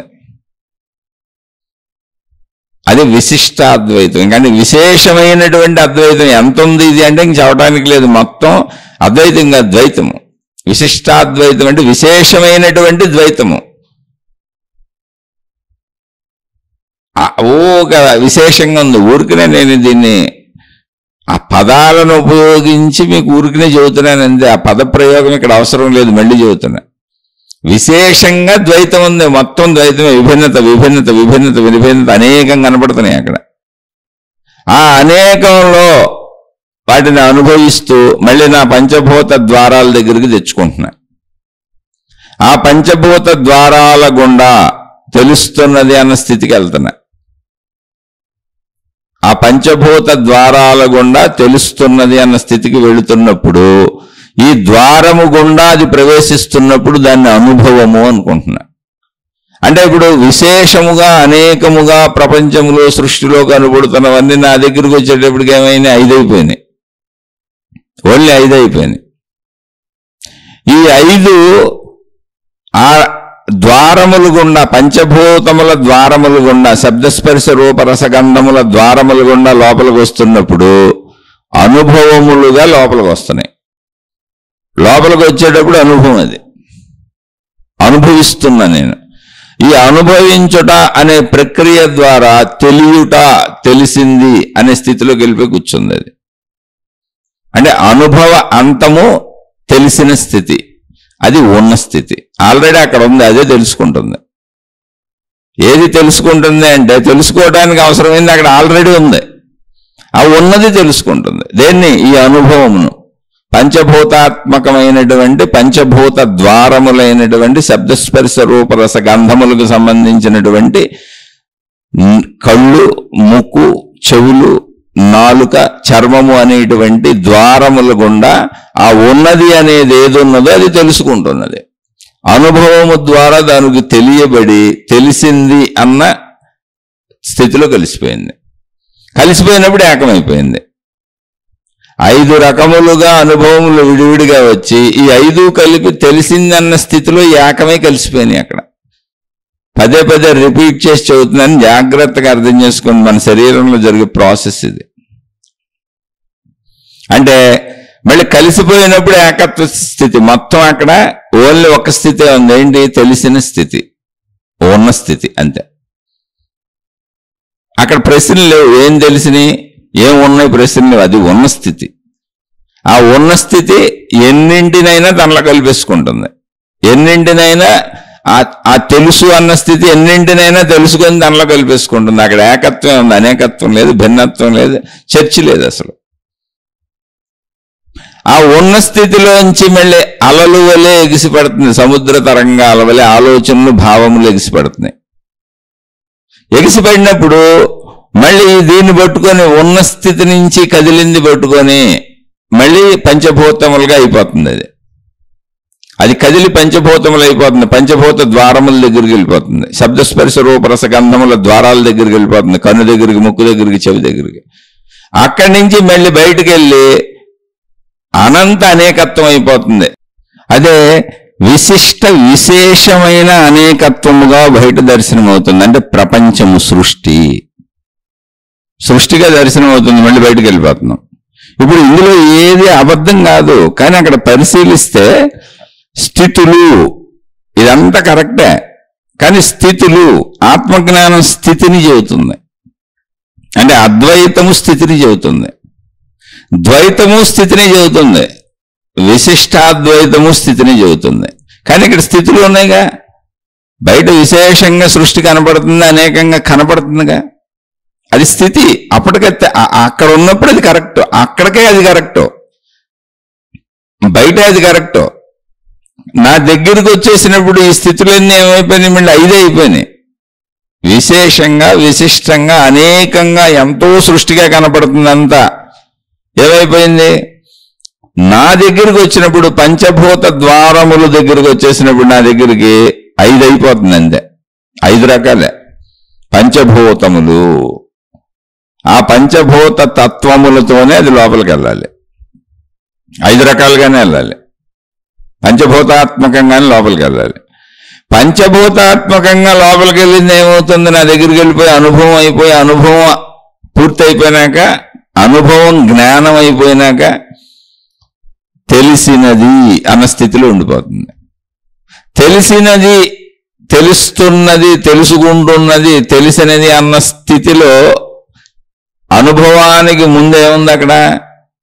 ఈ అనుభవం వెళ్ళి తెలిసినది అనడానికి ముందేమో అక్కడ ఏముంది? తెలుస్తున్న స్థితి కాడ ఉన్నది అన్నది ఉన్నది. ఇదంతా వెళ్ళి ఆ ఉన్నది, తెలుస్తున్నది అన్న స్థితిలోకి వెళ్ళింది. ఇప్పుడు పంచభూతములు ఏమైపోయినాయి? లోపలికి వెళ్ళే స్థితికి ఏకత్వం అయిపోయింది. అక్కడ ఏకస్థితి ఉంది, ఒకటే స్థితి తెలుస్తున్నది, అదే ఉన్న స్థితి. ఆ తెలుస్తున్న స్థితి ఏదో ఉందో ఉన్న స్థితికి, దాని నుంచి వెనక్కి వెళ్ళడానికి లేదు. కావాలని దాని నుంచి బయటకు వెళ్ళొచ్చు. మనం దాని నుంచి బయటికి వెళుతూ బయట స్థితిని నిజం అనుకుంటున్నాం. బయట స్థితి అబద్ధమని చెప్పలా, కానీ మన మూలంలో ఉన్న స్థితి ఏకత్వము, అద్వైతము. అంటే నీ మూలతత్వం ఏది ఉందో అది అద్వైతం. నీ మూలతత్వాన్ని తెలుసుకోవట్లా, నువ్వు తెలుసుకుంటున్న అనేకత్వాన్ని తెలుసుకుని అది నేను అనుకుంటున్నావు, అది నాకు అనుకుంటున్నావు, అది అవసరం అనుకుంటున్నావు. అందులో తప్పేం లేదు. కానీ తెలుసుకుంటుంది నువ్వు కాదు, తెలుసుకుంటున్న విషయాలు నువ్వు కాదు, తెలుసుకుంటున్నది ఏదున్నదో అది నువ్వు. ఎందుకని అది కదా నీ మూలం. జాగ్రత్త పట్టుకోవాలి ఇక్కడ. ఇందులో ఏది అసత్యం లేదు మళ్ళీ. అందుకని అప్పటికే ద్వైతం ఉంటుంది, అద్వైతం ఉంటుంది, విశిష్టాద్వైతం ఉంటుంది. అనేకత్వం ఎప్పటికే ఉంటుంది, సృష్టి ఎప్పటికే ఉంటుంది, పంచభూతాత్మకమైన విషయాలు ఎప్పటికే ఉంటాయి. మొత్తం పంచభూతాత్మకంగానే ఉంటుంది ఇదంతా. ఇదంతా లోపలికి వెళ్ళి ఒకటే అవుతూ ఉంటుంది. ఈ ఒకటే బయటికి వెళ్తే అనంతం అవుతూ ఉంటుంది. లేదు ఇప్పుడు నేను బయటికి వెళ్ళకపోతే అసలు అనంతత్వం బయట ఉందని నాకెలా తెలుస్తుంది? నాకు తెలియనప్పుడు అది లేనట్టుగా. అంటే నేను బయటికి వెళ్తేనే అది ఉన్నట్టు, నేను బయటికి వెళ్ళకపోతే అసలు అది లేనట్టు. నేను బయటికి వెళ్ళాలంటే ముందు నేను నా ఏకత్వ స్థితి నుంచి పంచభూతాత్మకమైన స్థితికి రావాలి. ఈ పంచభూతాత్మకమైన స్థితి నుంచి అనేకత్వ స్థితికి వెళ్ళాలి. అంటే అనేకత్వ స్థితికి ఆధారం ఏంటి? పంచభూతాత్మక స్థితి. నాలో నుంచి ప్రయాణించిన పంచభూతాత్మక స్థితికి ఆధారం ఏంటి? నాలో ఉన్న నా మూలత్వపు ఏకత్వపు స్థితి, ఉన్నది అన్న స్థితి, ఉన్న స్థితి, తెలుస్తున్న స్థితి.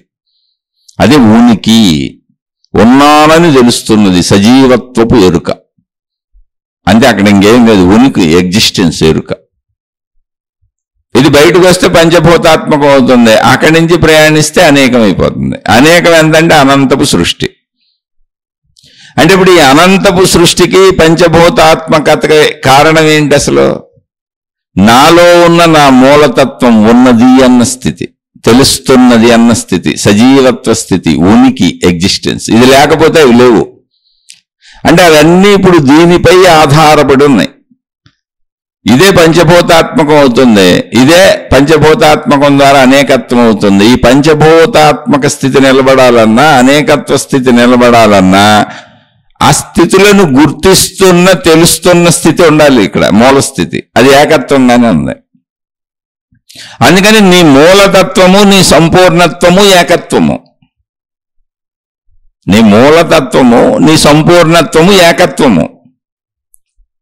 నీ నుంచి నువ్వు బయటికి ప్రయాణిస్తున్నది పంచభూతాత్మకము, పంచభూతాత్మకము అనేకము. పంచభూతాత్మకమే అనేకత్వం అవుతుంది. నీ నుంచి నువ్వు బయటికి వెళ్తే అది అనేకత్వం. అనేకత్వం నుంచి నీ లోపలికి వస్తే ఏకత్వం. కానీ ఈ అనేకత్వము ఎక్కడ మిడిపోతున్నాయి? ఏకత్వంలో మిడిపోతున్నాయి. అక్కడ భిన్నత్వం లేదు. ఈ భిన్నత్వమే ప్రయాణించి అనేకత్వాన్ని దర్శిస్తున్నది. అనేకత్వం ఉండాలి అంటే ఈ ఏకత్వం వెళ్ళి దాన్ని గ్రహించాలి. గ్రహించకపోతే అనేకత్వం లేదు అక్కడ అసలు. నాకు అర్థం అవ్వకపోతే, నాకు తెలియకపోతే, నేను గ్రహించకపోతే అనేకత్వం ఎక్కడ ఉంది? గాఢ నిద్రలో అనేకత్వమే లేదు, అసలు సృష్టి లేదు. నేనే లేని చోట సృష్టి ఎలా ఉంటుంది? నేను ఉంటే కదా సృష్టి ఉండేది. అందుకని మెలకువలో నేనుతో మొదలవుతున్న తెలుస్తున్న స్థితి నుంచి గాఢ నిద్రలో ఎక్కడున్నాను? ఉన్నది అన్న స్థితిలో ఉన్నానంతే. గాఢ నిద్రలో ఉన్నది అన్న స్థితిలో ఉన్నాను, ఉనికిలో ఉన్నాను, ఎగ్జిస్టెన్స్లో ఉన్నాను. మెలకువలో తెలుస్తున్న స్థితి నుంచి ఈ శరీరము నేనని తెలుసుకుంటున్న స్థితికి వచ్చాను. అంటే పంచభూతాత్మక స్థితికి వచ్చాను. అది మెలకువ. శరీరంతో మెలకువ, శరీరానికి మెలకువ, మనసుకు మెలకువ. కానీ మూల స్థితికి నిద్ర లేదు, మెలకువ లేదు. నా మూల స్థితికి నిద్ర లేదు, మెలకువ లేదు, కాబట్టి నాకు మరణం లేదు, చావు లేదు. నా మూల స్థితిలో నాకు మరణం లేదు, చావు లేదు. జస్ట్ లైక్ నిద్ర మెలకువ లాంటిది మరణము చావు కూడా. నా నిద్రాస్థితి దేనికి కలుగుతున్నది అంటే నా శరీర మనస్సులకు కలుగుతున్నది. కాబట్టి మరణము దేనికి ఉందంటే నా శరీర మనస్సులకు మరణం ఉంది, నా శరీర మనస్సులకు పుట్టుకుంది. మెలకువ పుట్టుక. ఉన్న స్థితి నుంచి, ఉన్నది అన్న స్థితి నుంచి, తెలుస్తున్నది అన్న స్థితి నుంచి, జ్ఞానము అన్న తెలుస్తున్న స్థితి నుంచి, అదే శక్తి స్థితి. ఆ శక్తి లేకపోతే తెలుసుకునేది కూడా లేదుగా అక్కడ. ఆ తెలుసుకుంటున్నది ఏదున్నదో అదే శక్తి, ఉన్నది అన్నది ఏదుందో అదే శక్తి. దానికి పేరు శక్తి అని పెట్టారు అంతే.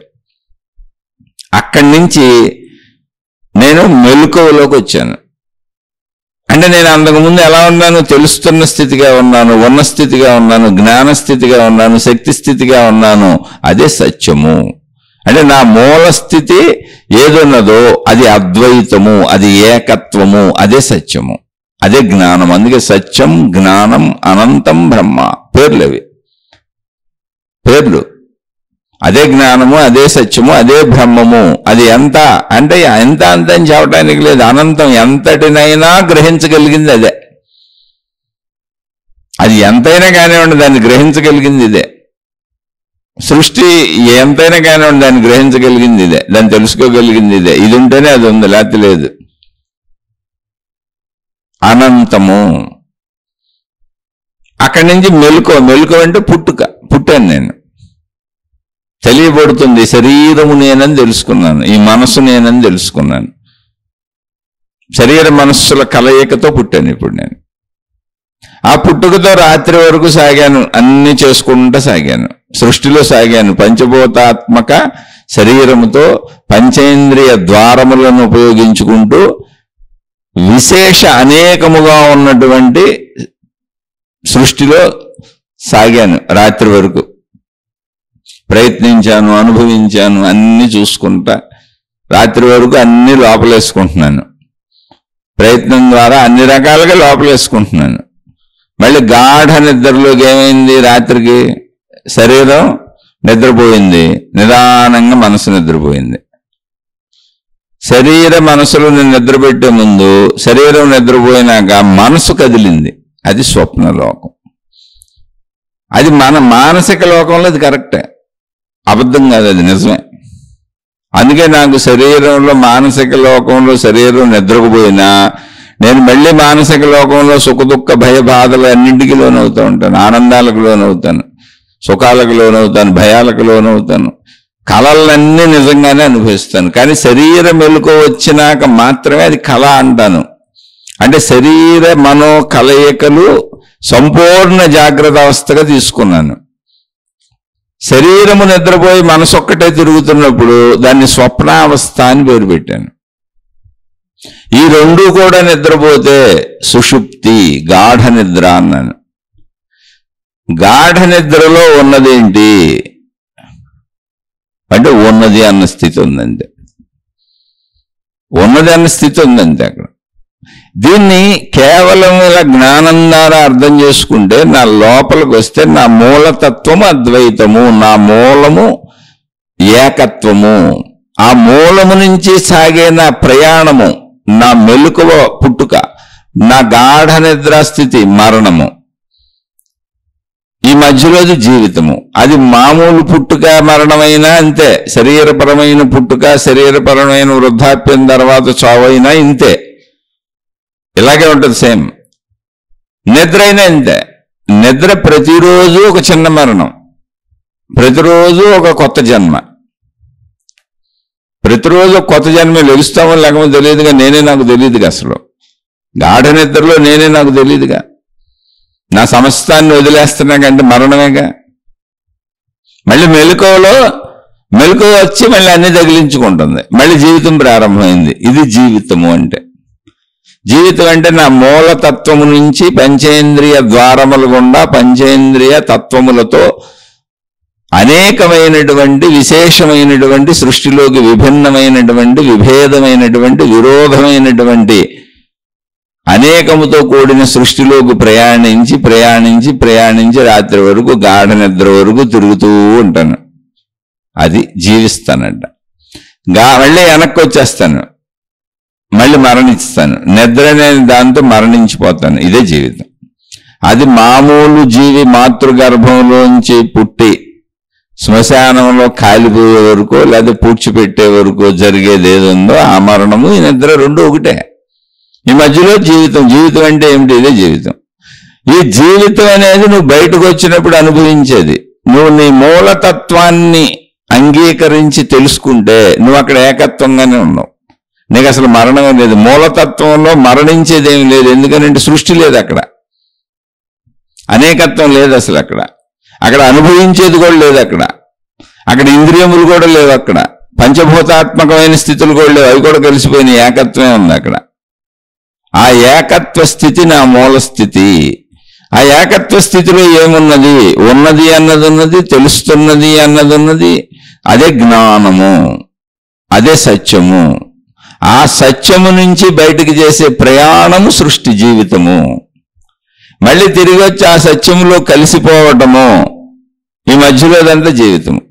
సత్యములో ఉన్నప్పుడు అజీవితం కాదు, అజీవితంగా. జీవితం అంటే చలన దశ, కదలికలో. సత్యములో ఉన్నప్పుడు స్థిరత్వముగా ఉన్నావు, శాశ్వతముగా ఉన్నావు. సత్యములోంచి కదిలి బయటకు వెళ్ళినప్పుడు జీవితము. మళ్ళీ తిరిగి సత్యములోకి వచ్చి కలిసిపోయినప్పుడు జీవితం అయిపోయింది. పుట్టుక మరణం అండిందే. అందుకని మూలతత్వాన్ని పట్టుకుంటే అసలు ఆ మూలతత్వానికి నశింపే లేదు. ఈ మధ్యలో చలన దశకే నశింపు ఉంది. బయటకు వెళ్ళి లోపలికి రావడంలో, ఈ లోపలికి వచ్చి గాఢ నిద్రలోకి వెళ్ళిపోవడం, ఈ తిరిగింది నశించిపోయినట్టుగా అయింది.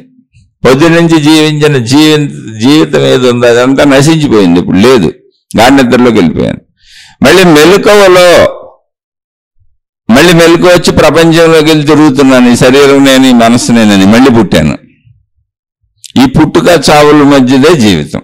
అంటే జీవితం అంటే ప్రయత్నించుట, అనుభవించుట, సాగుట. అందుకే నేను అనుకున్నది జరిగితే సుఖము, నేను అనుకున్నది జరగకపోతే దుఃఖము. ఎందుకని ప్రయత్నం అనుకోవటంతోనే సాగుతుంది. ఎప్పుడు సుఖ దుఃఖాలు ఊహించుకుంటూ ఉంటాను. సుఖ దుఃఖాలు ఊహించుకుంటూ ఉంటున్న స్థితి ఎక్కడదని? అది బయటకు వచ్చేసిన మధ్యలో స్థితి. అది నా మూల స్థితిలో అసలు నాకు సుఖము లేదు, దుఃఖము లేదు. నా మూల స్థితిలో ఏకత్వమే ఉంది, అనేకత్వం లేదు. నా మూల స్థితి సత్యమా? మూల స్థితి నుంచి బయటకు వచ్చి పంచభూతాత్మక ద్వారముల గుండా బయటకు వెళ్తున్న పంచభూతాత్మక తత్వము, పంచభూతాత్మక స్థితి సత్యమా? పంచభూతాత్మకము గుండా బయటకు వెళ్ళి విశిష్ట విశేష అనేకత్వమును దర్శిస్తూ అనుభవిస్తూ, అయ్యో నేను అన్ని పొందలేకపోతున్నానే, అయ్యో నేను అన్ని అనుభవించలేకపోతున్నానే, అయ్యో నేను ఎంతో దుఃఖపడుతున్నానే, అయ్యో నేను ఎంతో బాధపడుతున్నానే అనుకుంటూ సంచరించడం సత్యమా? పోనీ అలా సంచరించిన అక్కడే ఉండిపోతానా? ఉండను. మళ్ళీ ఆ అనుభవాలను పట్టుకొని మళ్ళీ ఆ వస్తువులను పట్టుకొని, ఆ విషయాలను పట్టుకొని, ఆ దృశ్యాలను పట్టుకొని, ఆ వాసనలను పట్టుకొని, ఆ స్పర్శలను పట్టుకొని పంచేంద్రియముల పంచభూతాత్మక ద్వారముల దగ్గరికి వచ్చేస్తాను. మళ్ళీ ఆ ద్వారముల గుండా ప్రయాణిస్తూ అనుభవిస్తూ ఇలా మూలతత్వంలో కలిసిపోతాను. పోనీ ఇటు నుంచి వెళ్ళి నుండి అక్కడ బయట ఉండిపోతాను, అక్కడ ఉన్నాం. మళ్ళీ బయట నుంచి వచ్చి లోపల మూలతత్వంలో కలిసిపోతాను. ఆ మూలతత్వంలోంచి మళ్ళీ బయటకు వెళ్తుంటాను. మళ్ళీ బయట నుంచి లోపలికి వచ్చి మూలతత్వంలో కలిసిపోతుంటాను. ఈ పంచేంద్రియ ద్వారముల గుండా, పంచభూతాత్మక తత్వపు ద్వారముల గుండా ప్రయాణిస్తున్నప్పుడు దాన్ని అనుభవము అంటాను. అనుభవం చివర తెలిసింది అంటాను. అక్కడిగా ముగిసిపోయింది అది. ఆ తెలిసిన స్థితిలో కలిసిపోతుంది అది. ఇప్పుడు నా ఒరిజినల్ మూలతత్వం ఏంటి? నేను ఎవరిని అంటే నేను తెలుసున్న స్థితిని, ఉన్న స్థితిని. ఈ మధ్యలో ఊరికినే తిరుగులాట, పంచభూతాత్మకంగా బయటకు పోవటం, పంచేంద్రియాల ద్వారా బయటకు పోవటం, రావటం, మళ్ళీ అదంతా తిరగటం, మళ్ళీ కొన్ని తెచ్చుకోవటం, లోపల వేసుకోవటం, మళ్ళీ లోపల నుంచి బయటకు పోవటం, మళ్ళీ కొన్ని తెచ్చుకోవటం, లోపల వేసుకోవటం, మళ్ళీ ఇటు నుంచి పట్టుకొని బయటకు పోవటం. ఇదే జీవితం. అందులో ఇష్టాయిష్టములు అంటే తిరుగుతున్నావు కాబట్టి ఇష్టాయిష్టాలు పెట్టుకున్నావు, దాన్ని సుఖదుఖములు అన్నావు. మూల స్థానంలో సుఖదుఖాలు ఎక్కడున్నాయి? లేవుగా. సుఖదుఖాలు ఎక్కడున్నాయి? పోనీ అనేకత్వములో సృష్టిలో సుఖదుఖాలు ఉన్నాయా? లేవు. ఎక్కడున్నాయి?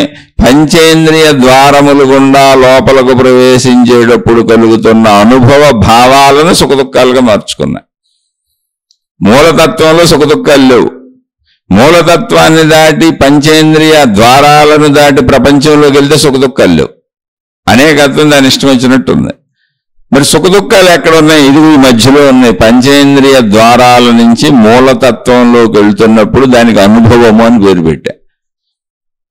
ఆ అనుభవిస్తున్నప్పుడు సుఖదుఖాలు భావనలు పుట్టించుకుంటున్నాను నేను, పుడుతున్నాయి. ఇది ఇష్టము, ఇది అయిష్టమని. అందరికి ఒకేలా పుడతాయంటే పుట్టవు. నాకు ఇష్టమైన ఇతరులకు అయిష్టం అవ్వచ్చు, ఇతరులకు ఇష్టమైన నాకు ఇష్టం అవ్వచ్చు. ఇది నేను ఏర్పరుచుకుంటున్న స్వీయ సృష్టి భావన. ఇది మళ్ళీ నా సొంత సృష్టి. ఇది మళ్ళీ మూలంలోకి వెళ్ళి వెలిసిపోతే అక్కడ సృష్టి లేదు, మళ్ళీ అక్కడ ఇష్టము లేదు, ఇష్టము లేదు. ఈ మధ్యలోనే ఈ ఏడుపు గోలంతా ఉంది. అదే జీవితం. ఈ మధ్యలో ఉన్నదాన్ని అది ఒక ప్రాసెస్ అని గ్రహించగలిగితే, అంటే పంచేంద్రియ ద్వారముల ద్వారా, పంచభూతాత్మక తత్వపు ద్వారముల ద్వారా శరీరము గ్రహించి మూలస్థానములో కరిగిపోవటం, కలిసిపోవటం, మూలస్థానంలో చిరస్థాయిగా ఉండిపోవటం, ఆ మూలానికి వెళ్ళిపోవటం అనేది ఒక ప్రాసెస్ అని తెలిస్తే, ఇక్కడ నాది మూలమే నా మూలంగా, ఆ మూలంలోకి వెళ్ళాక స్థిరత్వం వచ్చేసింది. ఇంకా చంచలత్వం లేదు, చపలత్వం లేదుగా. ఆ మూలము నా స్వరూపం అని తెలిస్తే, ఇదంతా ప్రాసెస్ అని తెలిస్తే, ఆ సుఖదుఖములు అసలు నేను ఏర్పరచుకొని శరీరం నిజమే, బయట ఉన్న సృష్టి నిజమే, నా మూలతత్వం నిజమే. కానీ ప్రాసెస్లో ఎందుకు నేను సుఖమని దుఃఖమని అసలు ఏర్పాటు చేసుకుంటున్నాను? ఇప్పుడు ఒకవేళ సుఖం అనుకోండి, అందరికీ సుఖమే అవ్వాలి. మళ్ళీ ఇక్కడ గమనిద్దాం. ఇప్పుడు సూర్యుడు ఉన్నాడు, ఎండ ఉంది. అందరికీ సూర్యుడు, వెలుగు, ఎండ కనపడతానే ఉంది. నీరు అందరికీ నీరే, భూమి అందరికీ భూమి, చెట్టు అందరికీ చెట్టే. అన్ని సత్యములుగానే దర్శనం అవుతున్నాయి. కానీ సుఖదుఖ భావములు అందరికీ వేరువేరుగా ఉన్నాయి. చూడండి, అందరికీ వేరువేరుగా ఉన్నాయి. ఒకళ్ళకి ఒక కూరగాయ ఇష్టం, ఒకళ్ళకి ఒక పండు ఇష్టం, ఒకళ్ళకి ఒక రుచి ఇష్టం, ఒకళ్ళకి ఒక బట్టలు ఇష్టం, ఒకళ్ళకి రంగు ఇష్టం, మారిపోయినాయి. అంటే సుఖదుఖ భావములు స్వయం సృష్టి. ఎందుకు సృష్టించుకుంటున్నావు? అది ప్రాసెస్, అనుభవించి అంతే. ఇప్పుడు శరీరానికి ఆకలి అవసరం అనుకోండి, అనుభవించు, తిను. అక్కడ సుఖము దుఃఖము పెట్టుకోబాగా తినొచ్చా, తినంతే. ఆ ప్రాసెస్ని ఎందుకు ఊరికి ఇష్టంగా మార్చుకుని? It's a process. బయట ఎన్నున్నా, ఎంత అనేకత్వం ఉన్నా, అది 5గా మారిపోయి ఈ 5 దగ్గరికి వచ్చి ఏకత్వముగా మారిపోయి వెళ్ళాలి. అన్ని దృశ్యాలుగా మారిపోయి వెళ్ళాలి. ఏ దృశ్యం ఏంటి? నీ అవసరానికి, నీ బతకడానికి చూసావంతే. కాబట్టి దృశ్యంగా తీసుకో. బతకటం కోసం దృశ్యం చూసావంతే. అలాగే బతకటం కోసం శబ్దం విన్నావు అంతే. శబ్దాన్ని శబ్దంగా తీసుకో. ఇష్టములు ఎందుకు ఏర్పరచుకుంటున్నావు?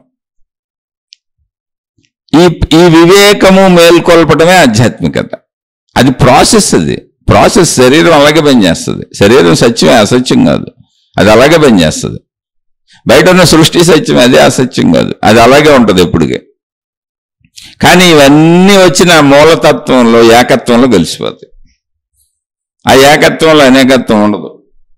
మొత్తంగా అన్ని కలిపి ఏకత్వంలో కలిసిపోతాయి. అక్కడ అనేకత్వం అసలు ఉండదు, ఉండే ఛాన్స్ లేదు. కాబట్టి నా మూలతత్వము ఏకత్వము, అదే ఆధ్యాత్మికత చెబుతుంది. ఆ మూలతత్వము ఏకత్వము అనేది సత్యము.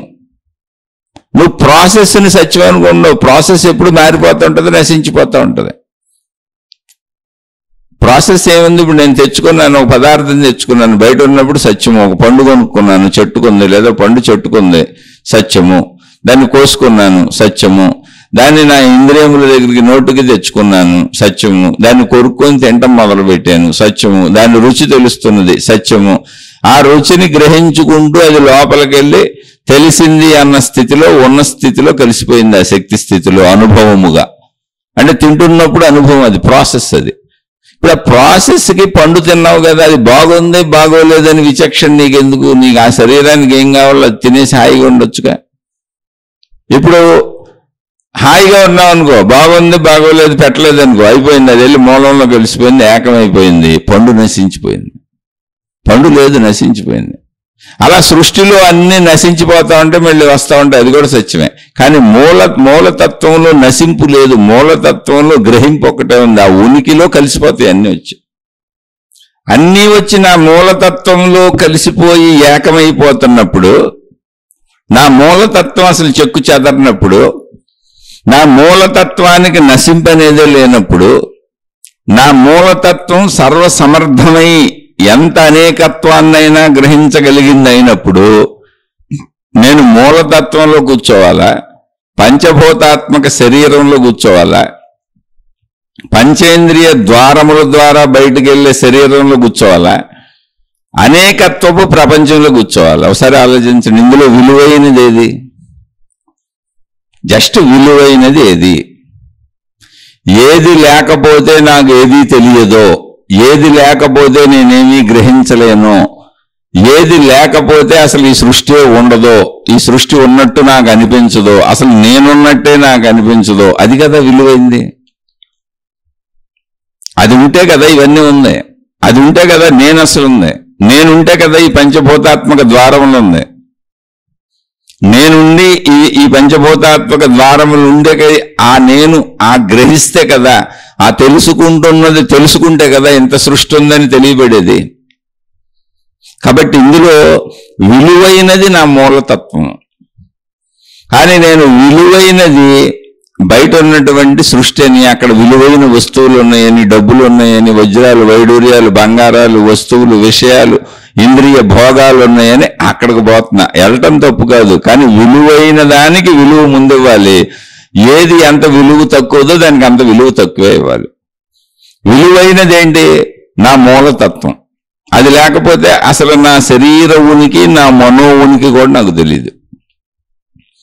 కాబట్టి ముందు నాకు అన్నింటినీ తెలియజేస్తూ నేను ఉన్నానన్న సజీవత్వాన్ని నాలో చాటుతున్నది నేనని తెలుసుకోవాలి. అది ఉన్న స్థితి, ఉన్న తెలుస్తున్న స్థితి, ఆ స్థితి నేను, అది నా మూలం, అది నేనని ముందు తెలుసుకోవాలి. తర్వాత అది ఉండటం వలన నాకు శరీర మనోస్థితులు తెలుస్తున్నవి, అంతే తప్ప శరీర మనోస్థితులకి అతుక్కుపోక్కర్లేదు, నేను తెలుస్తున్నవి. అది ఇది ఈ నా మూల స్థితి ఈ శరీర మనోస్థితులను తెలియజేస్తున్నది. ఎందుకని అది తెలుసుకుంటుంది కనుక. అది తెలుసుకోకపోతే శరీర మనోస్థితులు కూడా తెలియవు, గాఢ నిద్రలో తెలియట్లేదుగా.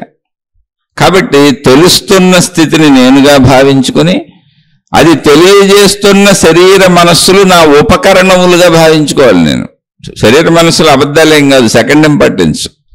ఫస్ట్ ఇంపార్టెన్స్ నా మూల స్థితి, ఎందుకంటే తెలియజేసేది అదే కనుక. గాఢ నిద్రలో నాకు అసలు ఏమీ తెలియట్లేదు కనుక జస్ట్ ఆ ఉనికిలో ఉండిపోతున్నా. ఇప్పుడు మరి గాఢ నిద్రలోంచి మెలకు వచ్చినప్పుడు ఎలా తెలిసింది నాకు? ఆ ఉనికి శరీర మనస్సులను నాకు తెలియజేసింది, అదే మెలకువ. అప్పుడు నేను పుట్టాను.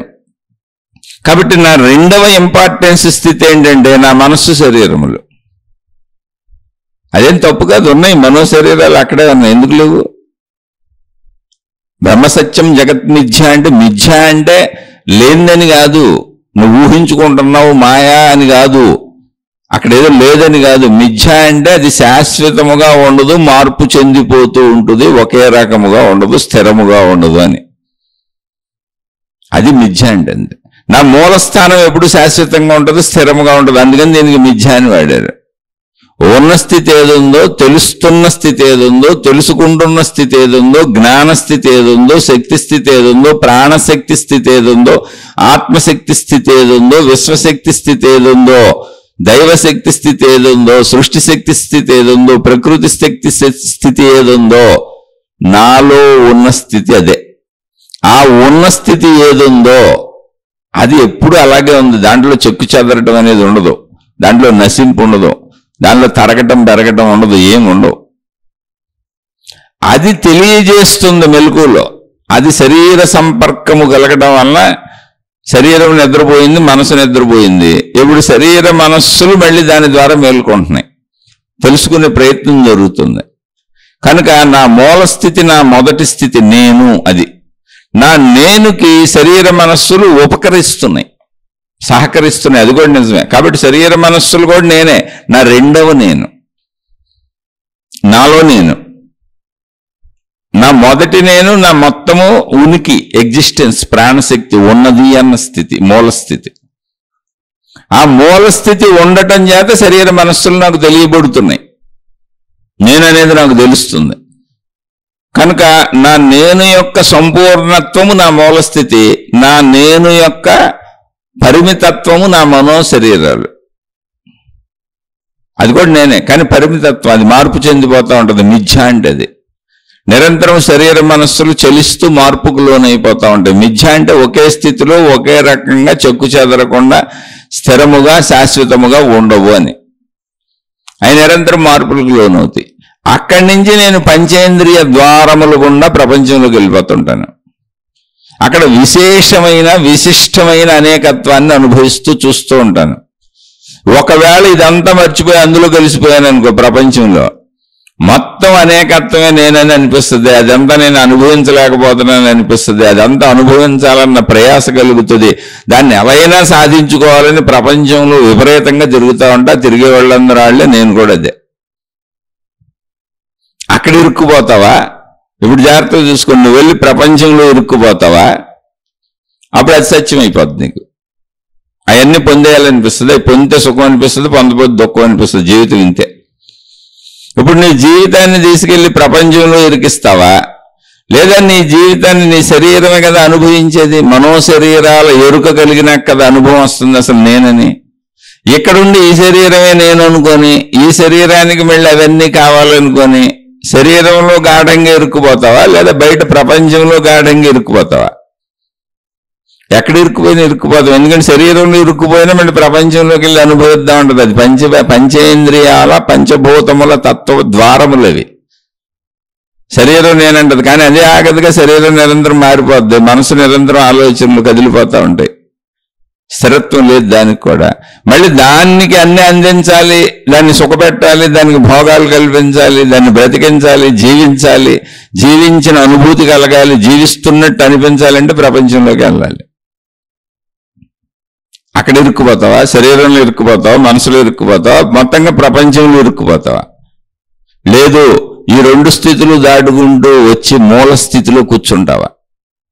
మూల స్థితిలో కూర్చున్నంత మాత్రాన్ని శరీర మనసులేం పడిపోవు. రోజు గాఢ నిద్రలో మూల స్థితిలోకి సహజంగా వెళ్ళిపోతున్నాం. శరీర మనసులు చక్కగా ఉన్నాయి, రిలాక్స్ అయ్యి హాయిగా ఉండి ఆనందంగా ఉండి మళ్ళీ శక్తివంతంగా ఉత్సాహంగా తిరిగి మేల్కొని పనిచేయగలుగుతున్నాయి. నువ్వు మూల స్థితిలోకి వెళ్ళినప్పుడల్లా శరీర మనస్సులో బలం పెరుగుద్ది, ఏం ప్రాబ్లం లేదు, ఉత్సాహవంతంగా తయారవుతాయి, అసలు నష్టపడవయ్యి. నువ్వు శరీర మనస్సుల్లో కూర్చున్న మూల స్థితిలో కూర్చున్న బయట ఉన్న ప్రపంచం ఏమి తలకిందులు అయిపోదు.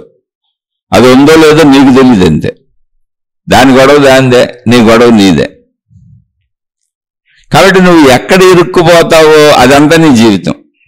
జీవితం అంటే ఇది. జీవితం అంటే ఏమిటి కాదు, ప్రపంచంలో ఇరుక్కుపోతానంటే ఇక నువ్వు బయటికి రాలేనన్ని అనంతమైనటువంటి పంచేంద్రియ సుఖభోగముల వస్తువులు అక్కడ ఉన్నాయి.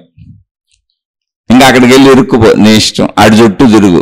ఆడి చుట్టూ తిరిగే వాళ్ళు ఎంత దారుణంగా తయారవుతారంటే అసలు తమ శరీరాన్ని కూడా పాడు చేసుకుంటారు. ఇప్పుడు డబ్బు కోసం తిరుగుతారు, డబ్బు డబ్బు డబ్బు అని. శరీరం నాశనం అయిపోతూ ఉంటుంది, అనారోగ్యాలు పాలవుతూ ఉంటుంది, శరీరం శిథిలం అయిపోతూ ఉంటుంది. ఏం పట్టించుకోరు, డబ్బు డబ్బు డబ్బు. ఎన్ని జబ్బులైనా రాని డబ్బు ముఖ్యం. అలాగే వ్యసన పరులు, తాగుబోతులు, సిగరెట్లు, వ్యభిచారులు, రకరకాల తప్పులు చేసేవాళ్ళు, చెడ్డ పనులు చేసేవాళ్ళు చూడండి, తమ శరీరానికి తామే హాని చేసుకుంటుంటారు. ఇంతకంటే పిచ్చి ప్రపంచంలో ఉందా? డబ్బు పరంగా కానీ లేదా వ్యసనముల పరంగా కానీ నీ శరీరానికి నువ్వు హాని చేసుకోవడం మించిన పిచ్చుందా? మీరే ఆలోచించుకోండి. మనం పిచ్చోళ్ళం మంచోళ్ళం మీరే తెలుసుకోండి. ప్రపంచంలో ఇరుక్కుపోతే మొత్తం శరీరాన్ని సర్వనాశనం చేసేసుకుంటావు. ఈ వ్యసన పరులందరూ ప్రపంచంలో ఇరుక్కుపోయారు. డబ్బు అనే వ్యసనం కావచ్చు, మిగిలిన వ్యసనాలు ఎన్ని రకాలుండి అన్ని కావచ్చు, వాళ్ళు ప్రపంచంలో ఇరుక్కుపోయిన వాళ్ళు వ్యసన పరులు. శరీరంలో ఇరుక్కుపోయావనుకో అంత వ్యసనం లేదు, కానీ ధర్మంగా మంచిగానే ఉన్నావు, కొంచెం జ్ఞానం మీద అర్థం చేసుకున్నావు, మంచిగా బతకాలనుకున్నావు, శరీరాన్ని కాపాడుకోవాలనుకున్నావు, రక్షించుకోవాలనుకున్నావు, కానీ శరీరంలో ఇరుక్కుపోయావు. మొత్తం మంచే, చక్కగా ఎక్సర్సైజ్ చేసుకుంటావు, శరీరం కాపాడుకుంటావు, వాకింగ్ చేసుకుంటావు, శరీరానికి సరిపోయేది తింటావు, అనారోగ్యం తెచ్చుకో, ఆరోగ్యంతో బతుకుతావు, డబ్బు కూడా సరిపోను సంపాదించుకుంటావు, తృప్తిగా బతుకుతావు, అన్నీ కరెక్ట్గా ఉన్నాయి, ధర్మంగా మంచిగా ఉన్నావు, కానీ శరీరంలో ఇరుక్కుపోయావు. ఈ శరీరమే నేను అనుకొని భావించుకుంటున్నావు. శరీర శిథిలత, శరీర పెరుగుదల, ఎదుగుదల, దాని శిథిలత నీకు దుఃఖం అనిపిస్తూ ఉంటుంది, భయం అనిపిస్తూ ఉంటుంది. ఎప్పుడు మరణిస్తానని మరణ భయం అంటబడిపోద్ది. అన్ని సమకూరినా నువ్వు అన్నింటిలో తృప్తి పడిపోయిన మరణ భయాన్ని అలా చేయిస్తావు. శరీరం నిరంతరం మార్పులకు లోనైపోయి శిథిలమైపోతుందిగా. ఎప్పుడే జబ్బు వస్తుందో తెలియదు, ఎప్పుడు ఏమవుద్దో తెలియదు. ఎందుకంటే బయట భౌతిక పరిస్థితులు, భౌగోళిక పరిస్థితులు కూడా బెదిరిస్తాయిగా. భూకంపాలు వస్తాయి, సునామీలు వస్తాయి, పిడుగులు పడతాయి, అనేక యాక్సిడెంట్లు అవుతూ ఉంటాయి. నేను ఎంత జాగ్రత్తగా ఉన్నా నా మీద వచ్చి పడేది ఉండొచ్చుగా, అదొక భయాన్ని కల్పిస్తుంది. చుట్టూ జంతువులు ఉన్నాయి, ఆ ప్రమాదాలు కలగవచ్చు. శరీరంలో ఇరుక్కుపోతే శరీర భావన భయాన్ని సృష్టిస్తుంది, నువ్వు ఎంత మంచిగా బతికినా. ఎందుకంటే మరణం భయంగా కాదా, నా మూల స్థితిని కనుగొన్నాను, నా మూల స్థితి నాకు అర్థమైంది. కనుగొనడానికి ఏముంది, ఇప్పుడు చెప్పుకున్నట్టే. కాకపోతే నువ్వు శరీరంలో కూర్చున్నావు అనుకో, ఇప్పుడు శరీర భావనలో కూర్చున్నావు అని అర్థం కాదు. ప్రపంచంలో వెళ్ళి విషయాలలో కూర్చొని అవన్నీ అనుభవించాలనుకుని ఆ వ్యసనాలలో డబ్బు పిచ్చితో, సినిమాల పిచ్చితో, షికారుల పిచ్చితో, తిరుగుళ్ళు పిచ్చితో. పిచ్చి అంటే ఏంటి, ఎక్కువ చేసేది ఏదైనా పిచ్చి. ఎక్కువ సరిపోను చేసి తృప్తి పడేది ఏది పిచ్చి కాదు. అలా బతకమనే శరీరం ఇవ్వబడింది. కాబట్టి పిచ్చోళ్ళుగా ఉన్నారా, సరిపోను చేసి చక్కగా హాయిగా ఉన్నామో మీరే చూసుకోండి. సరిపోను చేసి చక్కగా హాయిగా ఉండేవాళ్ళు శరీరంలో ఉంటారు, పిచ్చెక్కిన వాళ్ళు ప్రపంచంలో ఉంటారు. ప్రపంచంలో ఏంటి, డబ్బు సంపాదనను, వ్యసనాలను, విషయాలను ఎప్పుడు బయట తిరుగుతూ ఉంటారు. బయట తిరిగేవాళ్ళు శరీరంలో లేరా, శరీరంతోనే తిరుగుతారు, కానీ ఆలోచన ఎప్పుడు బయట ఉంటుంది. అది సంపాదించుకురావాలి పిచ్చి అంటే. అది తాగుడో, జోదమో, పేకాటో, ఏదైనా పిచ్చిలన్నీ వ్యసనాలని, డబ్బు కూడా డబ్బుతో సహా. డబ్బు కంటే పెద్ద పిచ్చి అసలు ఇంకోలేదు. కీర్తికాంక్ష, డబ్బు విపరీతమైన పిచ్చి మామూలు వ్యసనాల కంటే. ఆ పిచ్చిలు ఎక్కించుకున్నావు చూసుకో, వాళ్ళందరూ బయట తిరుగుతారు, ఆలోచన బయట పోతా ఉంటుంది శరీరంలోంచి, శరీరంలో కూడా ఉండదు. అది పిచ్చి. ఇంకా ఆ పిచ్చోళ్ళని రక్షించడం మన వల్ల కాదు అసలు. వాళ్ళని మరి రక్షించుకుంటారో, శిక్షించుకుంటారో, నాశనం చేసుకుంటారో, వాళ్ళ సొంత శరీరాన్నే నాశనం చేసుకుంటారు వాళ్ళు. అటువంటి వాళ్ళు ఎక్కువ అనారోగ్య బాధలకు లోనవుతుంటారు, శారీరక మానసిక బాధలకు లోనవుతారు. అవి ఎప్పుడు హఠాత్తుగా, ఇప్పుడు చూడండి గుండు పెట్టుకు పడిపోయారంటారు, హఠాత్తుగా బ్రెయిన్ స్ట్రోక్ వచ్చింది అంటారు, హఠాత్తుగా కిడ్నీలు చెడిపోయినాయి అంటారు, హఠాత్తుగా ఏదో పెద్ద పెద్ద జబ్బుల పేర్లు చెబుతారు. బీపీలు, షుగర్లు స్టార్ట్ అయిపోయినాయి అంటారు, నడవలేకపోతున్నానంటారు, కూర్చోలేకపోతున్నానంటారు, పడుకోలేకపోతున్నానంటారు, నిద్ర పట్టట్లేదంటారు. వీళ్ళంతా వ్యసన పరులు. శరీర భావంలో ఉండి వీటన్నింటినీ చక్కగా పెట్టుకొని శరీరాన్ని చక్కగా నిలుపుకుంటారు, మంచిగా ఉంటారు, కానీ భయం అలాగే ఉంటుంది. ఎందుకంటే శరీరం ఎప్పుడు మార్పు చెందిపోద్ది, సృష్టి ధర్మం మారదుగా. శరీరం మరణానికి వెళ్ళిపోద్ది, మారదుగా. శరీరం ఎప్పటికైనా మరణించాల్సిందే. నేను, నాది, నా వాళ్ళు అనుకున్నదంతా వదిలి చచ్చిపోవాల్సిందే. మన ముందోళ్ళు మన వదిలి చచ్చిపోతారు, మనం మన వెనకాల వాళ్ళని వదిలి చచ్చిపోతాం. ఈ సృష్టి ధర్మం అలాగే సాగుద్ది. నువ్వు ఎంత మంచోడు అయినా, మంచిదానివైనా శరీరంలో ఇరుక్కుపోతే ఇలా ఉంటుంది. కానీ ఇన్నింటి నుంచి సత్యం ఏంటంటే నా మూలతత్వం, అది అసలు చెక్కు చెదరదు. అక్కడ అసలు ఒక రంగు, రుచి, వాసన, రూపం లేవు. శరీరంలాగా అక్కడ కదిలిపోయేది, చలించిపోయేది లేదు. కానీ సమస్తాన్ని తెలుసుకునేదే, సమస్తాన్ని గ్రహించేదే, మొత్తం ఉనికేదే. నా శరీరాన్ని గమనించి శరీరం ఉన్నదని కూడా నాకు చెప్పేదేదే, మనసు ఉన్నదని నాకు చెప్పేదేదే, మెలుపు తెప్పించేదేదే, నిద్రలోకి తీసుకుపోయేదేదే, మొత్తం సృష్టిని చూపించేదేదే, సృష్టిలోంచి లోపలికి తెచ్చేదేదే, లోపల నుంచి సృష్టిలోకి తీసుకెళ్లేదేదే. అసలు ఈ శరీరము నేనన్న భావానికి కారణం అదే. ఆ ఉనికిలోకి వెళ్ళి కూర్చున్నాను అనుకో, దుఃఖం ఎక్కడుంది, భయం ఎక్కడుంది, బాధ ఎక్కడుంది, అసలు ఏమీ లేవు. ఉనికిగా, ఎగ్జిస్టెన్స్గా శాశ్వతంగా ఉండిపోతాను. శక్తిగా నేను శాశ్వతంగా ఉండిపోతాను. ఇందులో అబద్ధం ఏమన్నా ఉందా? కాదుగా. నేను శక్తిని అన్నది నిజమేగా. ఇందులో మొదటి నిజము నేను శక్తిని అనేది, ఇందులో రెండవ నిజము నేను శరీరం అనేది, ఇందులో మూడవ నిజము బయట సృష్టి ఉన్నది, అందులో కొన్ని అవసరాలు నా శరీరానికి ఉన్నాయని. ఇందులో ఏది అబద్ధం కాదు. కానీ ఇందులో మొదటి నిజము ఎప్పటికీ నశించదు, రెండవ నిజము నశించిపోద్ది, మూడవ నిజమును నువ్వు కొంత వాడుకోగలవు తప్ప అసలు మొత్తాన్ని నువ్వు ఎప్పటికీ తెలుసుకోలేవు. అది అనంతం. ఈ లోపల నువ్వు నశించిపోతావు. నీ రెండవ నిజమైన శరీరం నశించిపోద్ది. మూడవ నిజంలోకి వెళ్ళి ఇరుక్కున్నాడు ఎవడైనా సరే అసలు ఇంక అందులోంచి బయటకు రాలేడు. ఎందుకంటే అది అనంత సృష్టి. సృష్టి ఉన్నమాట నిజమే, శరీరం ఉన్నమాట నిజమే, ఇంద్రియాలు ఉన్నమాట నిజమే, అనుభవించాల్సింది నిజమే, జీవితం నిజమే, జీవితం ఎలాగే ఉంటుంది అన్నది నిజమే. కానీ మూలతత్వం వీటన్నింటికంటే నిజం. ఈ నిజాలన్నీ తెలియాలంటే నా మూలతత్వం ఉండాలి, తెలుసుకుంటున్నది ఉండాలి, తెలియబడుతున్న స్థితి ఉండాలి, ఉన్నది అన్న స్థితి ఉండాలి. ఆ స్థితి లేకపోతే ఇవేమి ఉండవు. ఉన్నదన్న స్థితి ఉంటే ఇవన్నీ ఉంటాయి, తెలియబడుతున్నది అన్న స్థితి ఉంటే ఇవన్నీ తెలియబడుతూ ఉంటాయి. కాబట్టి నా మూలతత్వంలోకి వెళ్ళి నా మూలతత్వంలో నేను కూర్చుంటే ఆ మూలతత్వము నేను అన్న అనుభూతిని నేను పొందగలిగితే శరీరము శిథిలమైపోతున్నా నశింపు భయం నాకు ఉండదు, మరణ భయం పోద్ది. ప్రపంచంలోకి నేను ఎంత ప్రయాణించుకుంటూ వెళ్ళినా ఎక్కడ ఇరుక్కుపోను. నాకు అవసరమైంది ఏంటో శరీరపరమైన అనుభవించేసి వచ్చి ప్రశాంతంగా మళ్ళీ మూలతత్వంలోకి వచ్చేస్తాను. ఎటువంటి వ్యసనాల బారిన పడను, ఎటువంటి చెడు బారిన పడను. కాబట్టి ఇప్పుడు మనం అందరం తెలుసుకోవాల్సింది ఏంటంటే జీవితం అంటే ఏంటంటే ఎక్కడ ఇరుక్కుపోయి ఉన్నావో చూసుకో. ముందు ప్రపంచంలో ఇరుక్కుపోయి ఉన్నావా జాగ్రత్తగా వెనక్రా. శరీరంలో ఇరుక్కుపోయి ఉన్నావా ఆల్రెడీ వెనక్కి వచ్చేసావా, చెడు గుణాలు వదిలేసావా, వ్యసనాలు వదిలేసావా, శరీరంలో ఇరుక్కుపోయి ఉన్నావా. శరీరం నిరంతరం మారిపోతూ ఉంటుంది. నీ ముందు వాళ్ళని వదిలేయాలేమో అన్న భయం ఉంటుంది, వాళ్ళని వదిలిపోతే వెళ్ళిపోతారేమో అన్న భయం ఉంటుంది, నా వెనకోళ్ళని వదిలేయాలో అన్న భయం ఆదుర్దా ఉంటుంది. అసలు ఎవరు ఎప్పుడు ఎవరిని వదిలేస్తారో తెలియని ఆదుర్దా ఉంటుంది, కంగారు ఉంటుంది, భయం ఉంటుంది. ఎందుకంటే ఈ సృష్టి సహజ సత్యాలు, అవి మారవు, అవి అసలు మారవు. కాబట్టి మూలంలోకి వెళ్ళినప్పుడు మాత్రమే నీకు ధైర్యం ఉంటుంది. జీవితం అంటే శరీరము ద్వారా బయట ప్రపంచంలోకి వెళ్ళటము, మళ్ళీ మూలతత్వంలోకి రావటం, మూలతత్వం నుండి శరీరము ప్రపంచంలోకి వెళ్ళటం, మళ్ళీ ప్రపంచం నుంచి శరీరము ద్వారా అనుభవాల ద్వారా మూలతత్వంలోకి వచ్చి స్థిరం అవటం. మూలతత్వం నుంచి రౌండ్ కొట్టుకుంటూ తిరుగుతున్నాం జీవితం ఇదే. కానీ మూలతత్వం తెలియట్లా, తెలుసుకోవట్లా. మూలతత్వాన్ని తెలుసుకుంటే జీవితం యొక్క సారం అర్థమైపోద్ది. మూలతత్వం నేనే అని తెలిసినప్పుడు జీవితంలో భయము బాధ ఉండదు. నశించేది శరీరము కనుక నాకు అసలు దుఃఖమే ఉండదు. ఎందుకనంటే నా మూలతత్వానికి నశింపు లేదుగా. ఈ సత్యాన్ని చెబుతుంది ఆధ్యాత్మికత, ఆత్మజ్ఞాన చదువు. అంతే తప్ప ఇక్కడ ఒకటి తీసేయాల్సింది పారేయాల్సింది ఏమీ లేదు. బ్రహ్మసత్యం జగత్ మిథ్య అంటే, మిథ్య అంటే శాశ్వతంగా స్థిరంగా ఒకేలా ఉండదు, నిరంతరం మార్పుకు లోనవుతూ ఉంటుంది. దాన్ని సత్యం అనుకోకు. ఎందుకంటే నిరంతరం మారిపోయేది నీకు సత్యం ఎలా అవుతుంది? మళ్ళీ ఒక రోజుకి అది లేకుండా పోద్ది. కాబట్టి సత్యము అంటే ఏంటంటే శాశ్వతమైనది, స్థిరమైనది, ఎప్పుడూ ఒకేలా ఉండేది, మార్పులకు లోనవ్వన్నది, నశింపు లేనిది.